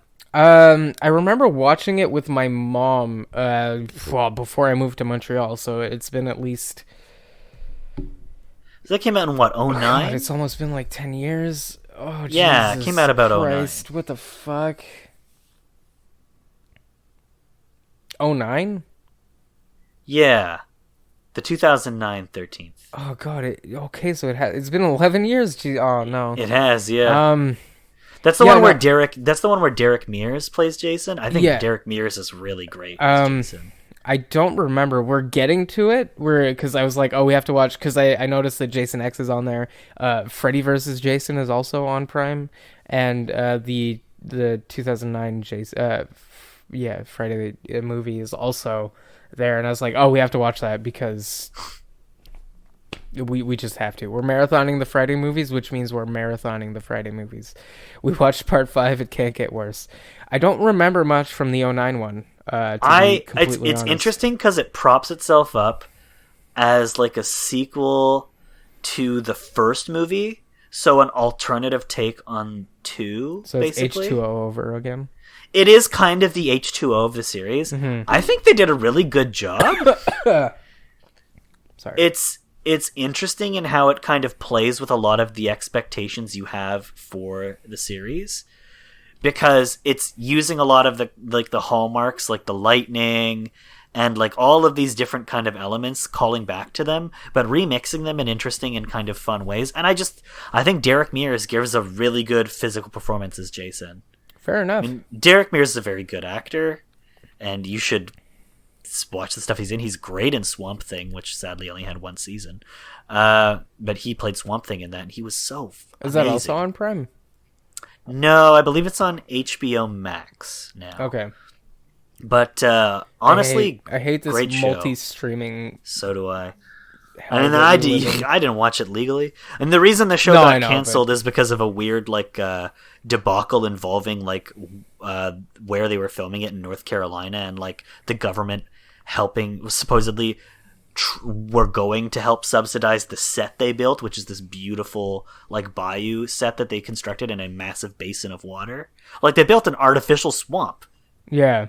And then they were just like, oh, actually North Carolina can't pay for it. And they're like, well, this is a tax write-off, and canceled the show, which is really depressing. Yeah, that sucks. Because Swamp Thing fucked. It was an amazing show. Thanks, Governor of North Carolina, whatever your fucking name is. But that straight up sucked. But I really, really do like that show, and I think Derek Mears is a great physical actor, which is why he's great in Friday. So yeah, I recommend maybe rewatching Friday 09. Oh yeah, no, I'm definitely. It's definitely better than the most recent Elm Street, which was poo-poo caca garbage. The good, the bad, the ugly, the Jason X. I can't wait to get to Jason X. I love that movie. Ugh. If you ever do want to revisit the Halloween movies, I might join in with you on those, because I actually really love Halloween. Yeah, that could be cool. That's my slasher series of choice that I'm fond of, is Halloween. Like I've watched all of them, and I have opinions on those movies. Mm-hmm. And we could do live commentary. I like Friday, but I've always liked Halloween. Yeah, well, that would be fun. We could try it out. Yeah. We could stream us watching them. Yeah. But yeah, it's certainly been an interesting kind of journey going through those movies, I imagine, right? Just kind of revisiting all these different kinds of films that came out all really quickly. Yeah, fond ones, I imagine. Yeah. It's a really fun series, even if they're not all fully great, Yeah, even the bad ones I really like. Like, I don't know. I love Jason so much. Jason holds a very special place in my heart. I think I've talked about trying to play the Friday the 13th video game like a bunch of times, but there was the fact that like I had seen the movies. I'm trying to hunt down the actual like Jason retro NECA figure. That thing is really hard to come by. Where he's in the purple jumpsuit with the blue mask, but that thing's going for like $100 on eBay right now. Mm-hmm. It's quite speezy, I must say. Yeah, and I'm just like, I really do like that color scheme they got for him, though. It's so good. I feel like that game has great color design. It does. That game's actually really fun. It's busted. It's a much better like Friday the 13th game than the Elm Street is an Elm Street game, or the Halloween game on Atari is a Halloween game. Oof. Yeah. It's actually pretty scary at times. And kind of nails the atmosphere of the first two movies. And just the soundtrack, the and then the when someone's getting attacked, you're like, Jesus. It's pretty fun. They were a little bit ambitious with that one. It's not a perfect game by any means. I think it was ahead of its time. I think so too. I think it could have been a perfect horror game, but it was ahead of its time. And they now were reaching with a little Friday too the 13 rights forward. being so horribly mismatched and fucked, we're never getting another one. No, yeah, it's gonna be a long time coming that we get a new one. Yeah. But anyway, that's where I am in my Friday the 13th marathon, which is good. I'd say so. we've been at this for an hour and 30 minutes. So it's a lot of I think I'm just going to get into video games, and I'll talk about Return of the Living Dead next week, because that movie's not leaving my mind anytime soon. That movie's let's talk about Bloodstained, because I've been thinking a lot about Castlevania this past just the past week, I guess. And Bloodstained, Castlevania's been on my mind for like the entire month, and I've been like, I want to play all the Castlevania games, but it's like really hard to get. Good luck. I don't want to fucking deal with emulation because I don't like dealing with emulation. I mean, there's the Castlevania collection. Yeah, which is really good. I'm also poor, and I already owned Bloodstained. Well, Bloodstained: Curse of the Moon is a very, very good game. It goddamn is, and I'm actually working on my Bloodstained video right now. I'm editing it, not as we speak, obviously, but I'm about halfway done editing it. I wanted to get the Terradrome video out first, because that was something, I must admit. That game is busted. Not ready. It's an early access fighting game based on horror theme. It absolutely feels early access, let me tell you that. A lot of public domain characters in it.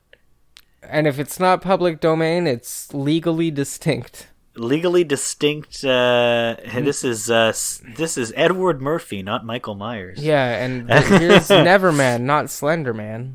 That's so funny. I can't believe Slenderman is trademarked. But that's because of the movies. It's so stupid. That movie was awful. God, it was so bad. It's so broken, like a billion years. Because those girls murdered that girl. Yeah. Well, they didn't murder her. They almost murdered her. She survived miraculously. A billion years too late. Thank God. Yeah, honestly. But fucked up that happened. But a billion years too late anyway. Yeah. The really, really, really cool thing about Bloodstained is that you don't have to play Castlevania to play Castlevania. Yeah. Because Bloodstained: Curse of the Moon 1 and 2 exist. The music's just as good. The gameplay's just as good. Yeah. I mean, I mentioned it on the stream, and it will be in the video, but like I've tried to play this game a couple of times, but I think every time I started playing, I was like, I really want to stream this, and I just never found a good moment. And like last week, I was like, fuck it. Tuesday, we're playing Bloodstained: Curse of the Moon 1, then we're playing Bloodstained: Curse of the Moon 2, and then hopefully I can afford Bloodstained Ritual of the Night or something. Whatever. Ritual of the Night, yeah, that's the 3D one. I feel like they're all very different kinds of games, because where Ritual of the Night is an Igavania through and through. Yeah. Like really, really transparently and intentionally kind of a callback to the stuff that Igarashi was doing when he had the Castlevania kind of reigns. Curse of the Moon 1 and 2 are just very much Castlevania games. Their take on like Castlevania 3 specifically, like Dracula's Curse. Yeah. In that they're like, there's a lot of cool environmental storytelling going on. You can swap between different characters with different kinds of abilities that really radically change up how you play the game and how you approach combat and exploration. And just like graphically, they resemble the NES Castlevania games. They're really, it's cool. And musically, amazing. Really, really good.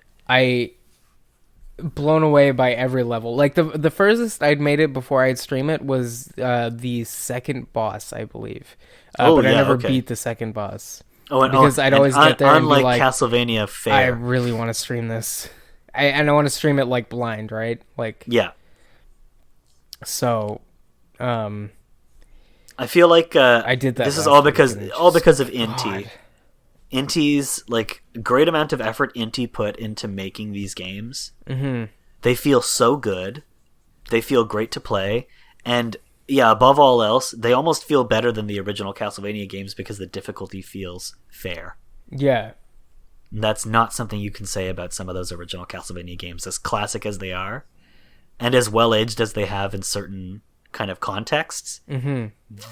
The difficulty and the like cheapness of some of those deaths and those hits really have not aged well, and make some of those games a fucking slug to revisit. Yeah, whereas this one feels much tighter. Yeah, this game is tighter. Really, like really, where really good. When you mentioned that it feels more like Shovel Knight in the difficulty curve, where it's very hard, but it's still doable and nothing feels cheap. I wasn't bullshitting nobody when I said that. Yeah, exactly. No, like when I was playing through it, I was like, oh, okay, no, I totally, yeah, you're super right. There's bosses that you're like, wow, this is, how am I supposed, and then you figure out how to deal with it. It's just like Sonic Mania. I think I talked about, I don't know if we talked about it on the, I don't even think we were doing the podcast actually when Sonic Mania came out. I don't think so. No, I think it was way before. Yeah, it was actually. Yeah, it was like about a solid year before. Podcast, yeah, but I remember. I think I tweeted it or something where I was like, "Holy shit, Sonic Mania is amazing. The bosses feel hard enough where you're like, what is the gimmick?" And then when you figure it out, you're like, "I've got this." Yeah. I just have to not be greedy. I just have to do it good, and I have this. It's such an amazing feeling, and this Shovel Knight. The Messenger also like another Castlevania like the Messenger. No, that's more of a Ninja Gaiden. It's Ninja Gaiden, but it's Ninja Gaiden 3, which is very Castlevania-ish. Yeah, okay, yeah, fair enough. It's true. But the levels are more or like that weird Japanese game that's kind of like Castlevania but in Japan. I'm trying to remember what that one's called. It's like a Konami game that's very similar to Castlevania, but not. There's like, it's just kind of like an interesting take on that kind of genre that Castlevania was doing at the time, like the platforming action game and with really adventure game elements. Because Konami's not doing anything with Castlevania. No, they're really not. I mean, the interesting thing about Konami now is that they seem eager to start treading some old ground game wise. Well, I mean, like they put out that Castlevania Dead by collection, Daylight Silent Hill crossover event thing. Yeah, which is the only DLC I bought for Dead by Daylight. So I would show Konami that I personally want Silent Hill to come back. Just that they're acknowledging Silent Hill is kind of cool, and they did a really good job. The Dead by Daylight guys, they did a good job with Pyramid Head, and the level has I don't remember what it is, but it's a ton of references to the series. A ton of references to the series. Oh yeah, no, a ton, but there's a specific order of doing things in that level that opens up the I think it's like the clock tower or some shit. Which is exactly how it happens in 3 or 2. Yes. Or 1. It's in 3. Yeah, it's 3. It might be 3 cuz I don't remember. Anyway, but those games. It's interesting that Konami seemed to be wanting to get people to remember that they made games. I think it's because the gambling, like the legalized gambling industry in Japan, is slowly starting to collapse because there's really, really don't want to legalize gambling in Japan. Yeah. So their attempt to cash in on the patchy slot industry didn't yield the results they wanted. Nope. But and it's lost them a lot of goodwill with like their customer base, and so I feel like they're trying to win them back by doing like these Castlevania collections and whatnot. But I feel like you've released all the classic Castlevanias together. Now do like an Igavania one, where you put out all of the Igarashi Castlevania games, because Symphony of the Night, it's a classic. It's super fun to go back to. It's probably one of the most amazing fucking things. But all of his games on the DS are great, and we will talk about them. I promise, we will. But his games on the DS are wonderful. The Game Boy Castlevanias are also pretty good. The GBA ones, I should say. Also Igarashi led and also very well done. Versus like the weird 3D Castlevanias that were coming out on consoles during those times, which are all really bad. Yeah. Like that weird 3D one that they did that's kind of like Castlevania God of War, or not Castlevania. Maybe it's like a little God of War, a little Devil May Cry. That one's really bad. And then they did Castlevania God of War, which is Lord of Shadows, and those games are awful. But and also, unfortunately, Kojima's fault. Yeah. Which thanks Kojima. You fucking bastard. One of the last things he ever did at Konami was greenlight the Lords of Shadows games. Those games fucking suck. They're really, really bad, and they basically killed Igarashi's career as a Castlevania dev. Because apparently Kojima wasn't a fan of Igarashi's take on Castlevania, which is stupid because they're really good. They're all really good games. There's nobody called Bedman. Hartman. Which is Guilty Gear, but I know. Bedman. That was a joke. I'm very excited for Guilty Gear Strive. I've been thinking about Guilty Gear a lot recently, especially since Guilty Gear XX Accent Core Plus R is getting rollback netcode. Yeah, that's really interesting. Actually, I'm surprised that they're doing that. They're doing that. You know why they're doing that? It's because the SNK guys got the GGPO guys to do the rollback netcode for KOF 2002. But is the netcode going to be good? And then fucking ArcSys was like, can you guys put this in Accent Core plus R? And they're like, yeah, no problem. Code Mystic, let's go. Code Mystic's amazing. Will the netcode be good? In Strive? So far, everything seems fine about netcode wise. What everyone's super worried about is the lobby system, because the lobby system looks rough. Are we talking a lobby system that is reminiscent of the lobby in Dragon Ball FighterZ? Because no, if so, the lobby in Dragon Ball FighterZ is okay. It's a little annoying, but once you know where everything is, you know where everything is, and there's a teleport button. It's kind of embarrassing, so it's not that big for of a the deal. time. The problem with the lobby in Strive, and I guess we're going into the news now, which is fine because I didn't really have much else to talk about, is that it's a tower-based system, and everyone's concern with that is that fighting games after a couple of months kind of lose the lower tier audience, right? They do, and it becomes the kind of the play space for the hardcores from that point onward. Yeah, which is a total normal thing, and like player retention's hard in fighting games, especially it is. When ranked comes into play and people aren't good and don't practice enough or whatever. Like, yes. It's part of the fighting game thing. It's fine. It's not really a thing. But the thing with the tower system is just that you're going to either, if you're in low rank, unless it resets per season or something, you're never going to be matched up with anyone. Or if you are matched up with someone, it's going to be someone who's at like the top of the tower where everyone's still playing, because that's usually who's playing, right? That's not bueno at all. Yeah. So very unpoggers. The tower system is a little like, I hope you do it good. Because you can do it good. It's possible. It's just player retention needs to happen. But I will mention that I played a bunch of Strive footage today at work on the TV while I was fixing bikes. And my coworker was like, yo, this game looks sick as shit. What the hell is this? And I was like, oh, yo, it's not out yet, but blah, blah, blah. And I was hyping it up, and he seemed down. And I was like, yeah, let's get this motherfucker in.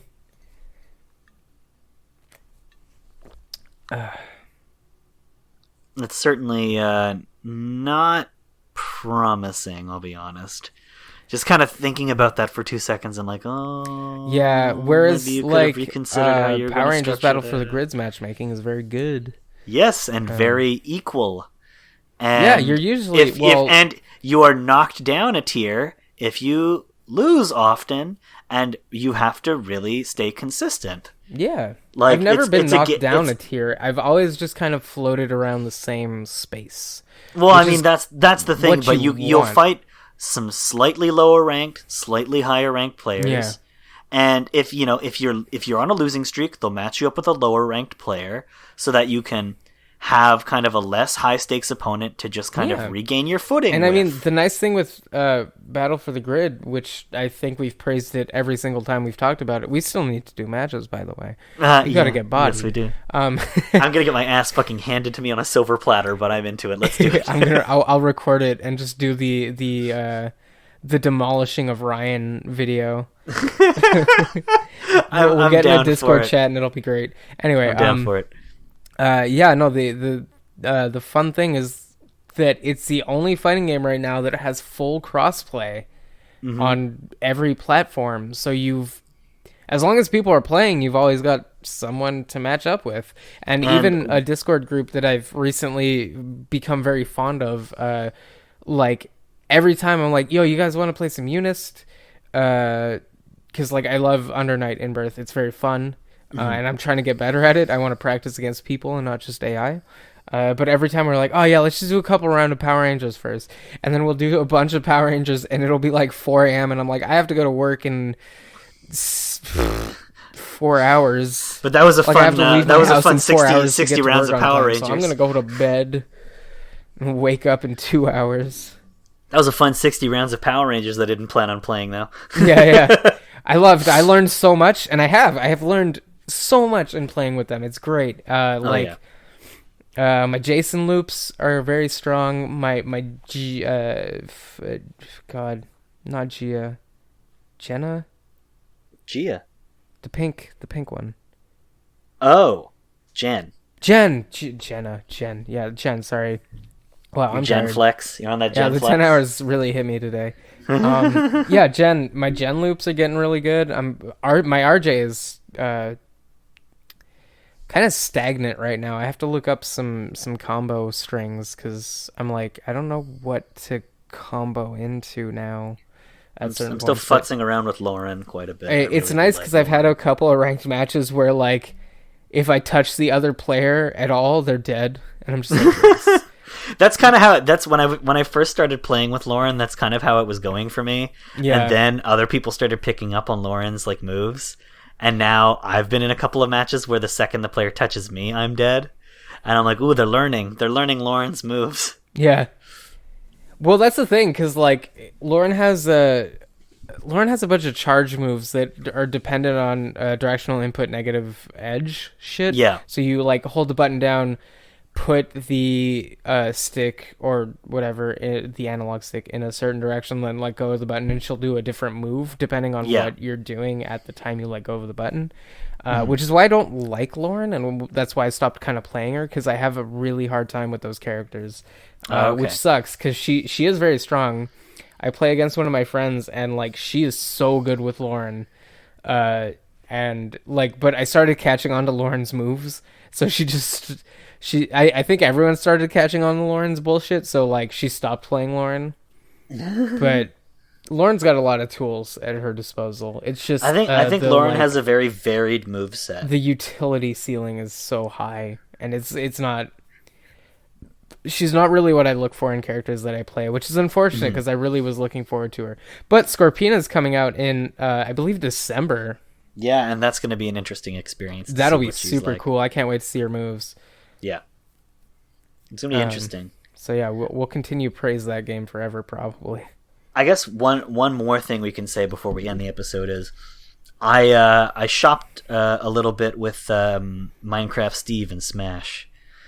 It was interesting, to say the least, how that character translates to a Smash character, in that he almost doesn't feel like the other characters, in the ways that like some of the other DLC characters just have really radically different, completely ground up styles of play.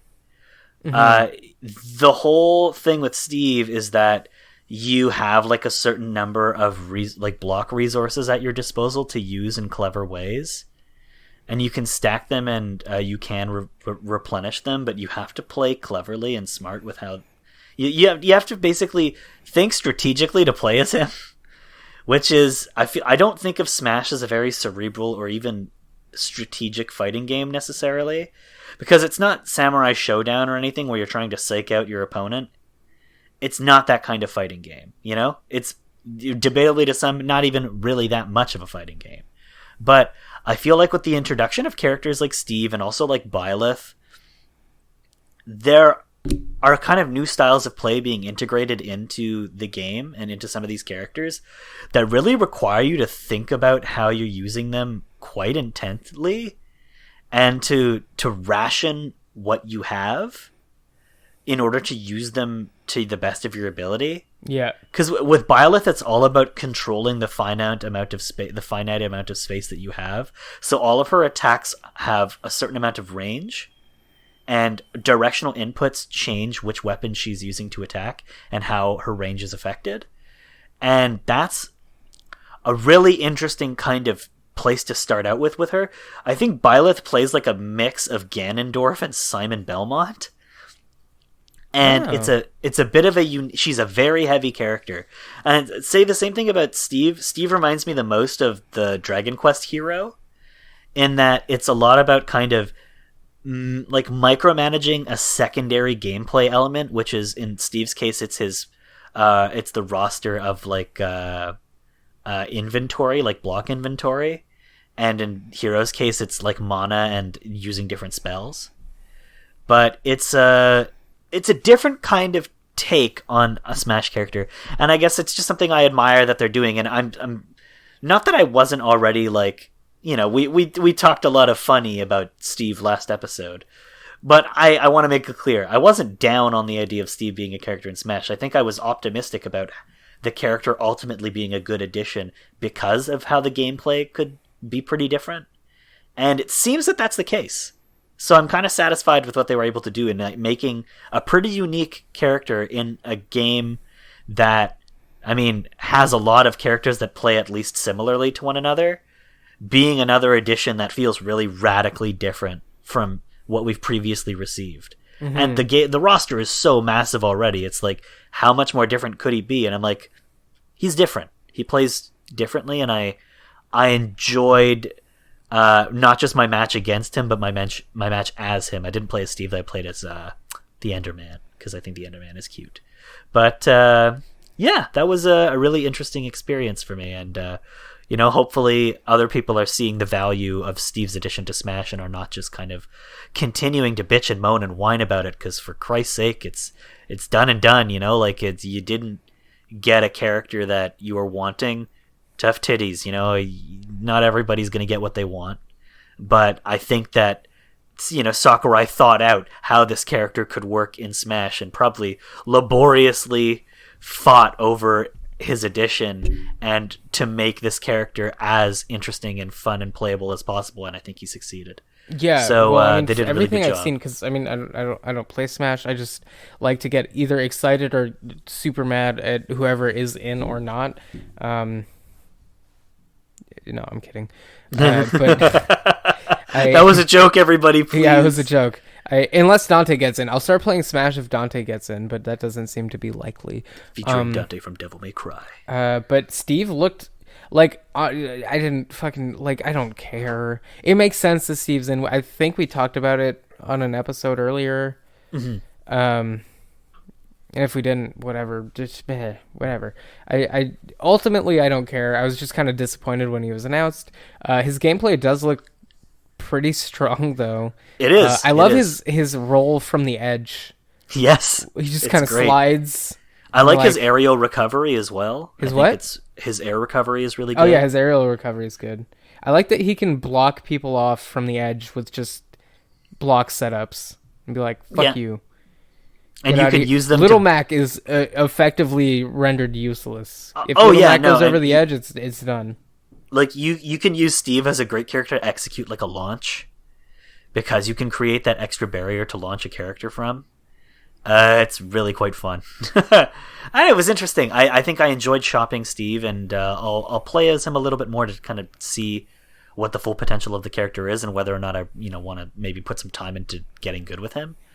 But I've enjoyed my time I spent with Steve so far. I think he's actually a pretty worthwhile addition in the end. Despite all the humming and hawing and bitching and moaning, you know? I think they did a really good job working this character into the gameplay. And I'm very impressed. It makes me more optimistic for like the future of this game, because they're not just doing the stuff that people are begging them to do or begging them not to do. Yeah. But I think adding Steve to the game was a risk. I think it was a big risk, and I think it paid off. And I admire that Sakurai is willing to do that in what is, sure to be maybe the last game in the whole series. It is presenting itself as the be-all, end-all, because the series can't really move much more forward from where we are now, For Sakurai's sake, I hope it doesn't. Honestly, I don't think we need any more Smash games. I think Sakurai needs to take a fucking nap. I think what they could humbly do for the rest of the series, if need be, is just port the final version of Ultimate over to the next console generation. Yeah, the Switch U. Yeah, and whatever is next, and it'll be perfectly good. There will be absolutely just let Sakurai not a single rest, problem. Please. This his poor wrists man are is dead from Kid Icarus. His body is dead from making Smash Ultimate. Just leave him alone. Yeah, let the man rest and go into retirement with grace. He put Ridley in the fucking game and no one plays her. I really like Ridley. Yeah. Ridley plays good. Not too big for Smash. Not too big as we for found Smash. out. Not too big. But I thought it was a pretty interesting experience playing as Steve, and like I said, I'm happy that there's another worthwhile addition to the cast, and that he plays and differentiates himself well. What if the last character DLC reveal trailer is just an entirely customizable character where you can just mismatch every single intellectual property into a character? That would be such a pipe dream. It will never happen. No, that of course, fun. There's no fucking way. But like, that would be fun. What if the final edition? The just final in case edition you is thought an I wasn't in-depth fucking character done. Creator. Here's the final character. It's literally everyone. It's everyone. We scanned your Smash. face from Google Street View and put it in the game. Damn. You're this final Smash character. You're the Smash. It's the real Super Smash Brothers Ultimate was the friends we made along the way. Which friends? Well, I mean, you don't make friends playing Smash. That's no, for you sure. don't. You shouldn't. Especially not the underage ones. No, Nope. Yes. Don't do it. I think with that having been said, we can end the episode at 2 hours. We talked a lot about horror on this Halloween Spooktacular, so I'm happy that despite not playing a lot of horror games, we were able to get in a lot of good horror discourse. Yeah. It's a worthwhile Spooktacular in my opinion. Friday the 13th remains good. Yeah, Tim Burton remains a hack, and a man who has lost the potential that he once had. And Johnny Depp is a fraud. Johnny Depp is a fraud, and Bloodstained is good. Bloodstained is very good. Big thumbs up for Bloodstained. And Snicker at Terradrome. Yeah, but when you tagged them in that tweet, I fucking lost my mind. I was like, oh god. Oh my god, I did, didn't I? Yeah, you did. You just tagged them. And I was like, oh no, this is not the video you want to be tagging the developer in. Ugh. But it was funny. Yeah. It's an early access. Early access. What can you say? Maybe it'll get better. Who knows? Maybe. It's no battle for the grid, is what we're saying. My $20 really hopes it will get better. Well, thank you everybody for listening to our GamePunx Halloween Spooktacular. I have been your horrible host, Ryan. You can find me on basically every platform as Nouveau Art Punk. I am on Twitter. I am on Instagram. I am also on Letterboxd if you want to read my film reviews. I just wrote 2 reviews of Borat and a very funny, if brief, review of the first episode of Too Old to Die Young. So you could join in there. I also wrote a bunch of horror reviews for the recent stuff I've watched. So yeah, you can check me out on there. And what else do I want to say before I move on to Ben? Thank you to the GameCube was Cool podcast for having us on for the Resident Evil episode. If you want to give that a listen, it's been linked on pretty much all our social media, so it's super easy to find. And you can follow the GameCube was Cool on Spotify, and yeah, just pick out the Resident Evil episode, and you might hear a little howdy-ho from the both of us. That was really, really fun. Along with a little factoid. Yeah, there's a nice little factoid courtesy of Ben's in-depth knowledge of the audio development cycle for Resident Evil. And I had one more thing I wanted to say, but I forget what it is, so I'm going to pass the mic over to you. All right. I am Ben, and you can find me over at Twitter, Twitch, Instagram as Scratch Me Silly. Look forward to my best of... Well, will it be a best of? Yeah, it'll be a best of the Bloodstained Curse of the Moon. Also, look forward to my next really dumb video, which I'm working on, which will be a Hubie Halloween review video. God damn. That'll be fun. I'm excited to do that. Are you now? Can't wait. where I will subject myself to watching it again, by the way, just to get my memory refreshed. So I'm sacrificing myself for my craft. And I have a Twitch also, which I stream video games, mostly fighting games, not gonna lie. But I recently just clicked that I will be able to stream more of my other favorite games. And I'm thinking of closing off October and early November, because there's no way I'm going to be able to beat it in before the end of October. But probably I'm going to finish up Curse of the Blood Moon. Jesus Christ. Bloodstained Curse of the Moon. Sorry, I don't know why I always do that. I mean, Blood Moon. Well, yeah. It just makes sense, but... It does make sense. After I finish off Bloodstained 1... Bloodstained Curse of the Moon 1, sorry. Mm-hmm. I will be doing Doom 2016 on Nightmare Mode. Oh, good luck. I've gotten a couple practice runs in because I love Doom on Nightmare Mode. It's probably my favorite way to play Doom. It's still going to be a rough trudge through the game. And I can only assume it will make a very good best of video, though. I think so. It's going to be definitely. I'm going to be watching that one. Yeah. I highly suggest if you're going to be coming to any of my streams, you want to see me be hype and or very salty, depending on how the day goes. The Doom 2016 thing, which will be coming probably next week, because I think I'm going to finish up Curse of the Blood Moon literally tonight. Jesus Christ, I did it again. You did it again. All right. Yeah, well, I've had a beer or two and also worked 10 hours, so I'm using that as my excuse. Also, the fact that I'm just dumb. I mean, allow yourself some leeway, I say. Yeah. So yeah, my Twitch is Scratch Me Silly, my Twitter is Scratch Me Silly, and my YouTube is also Scratch Me Silly, and you can look forward to many, many dumb things on all of those things. Yeah, that's basically it.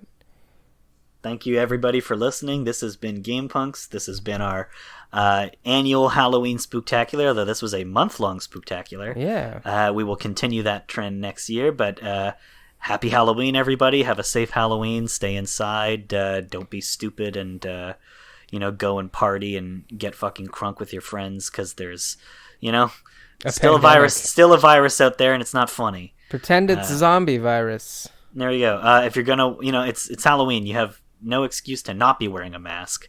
So thank you guys very much. Happy Halloween, and enjoy the rest of your October while it lasts. They're coming to get you, Barbara.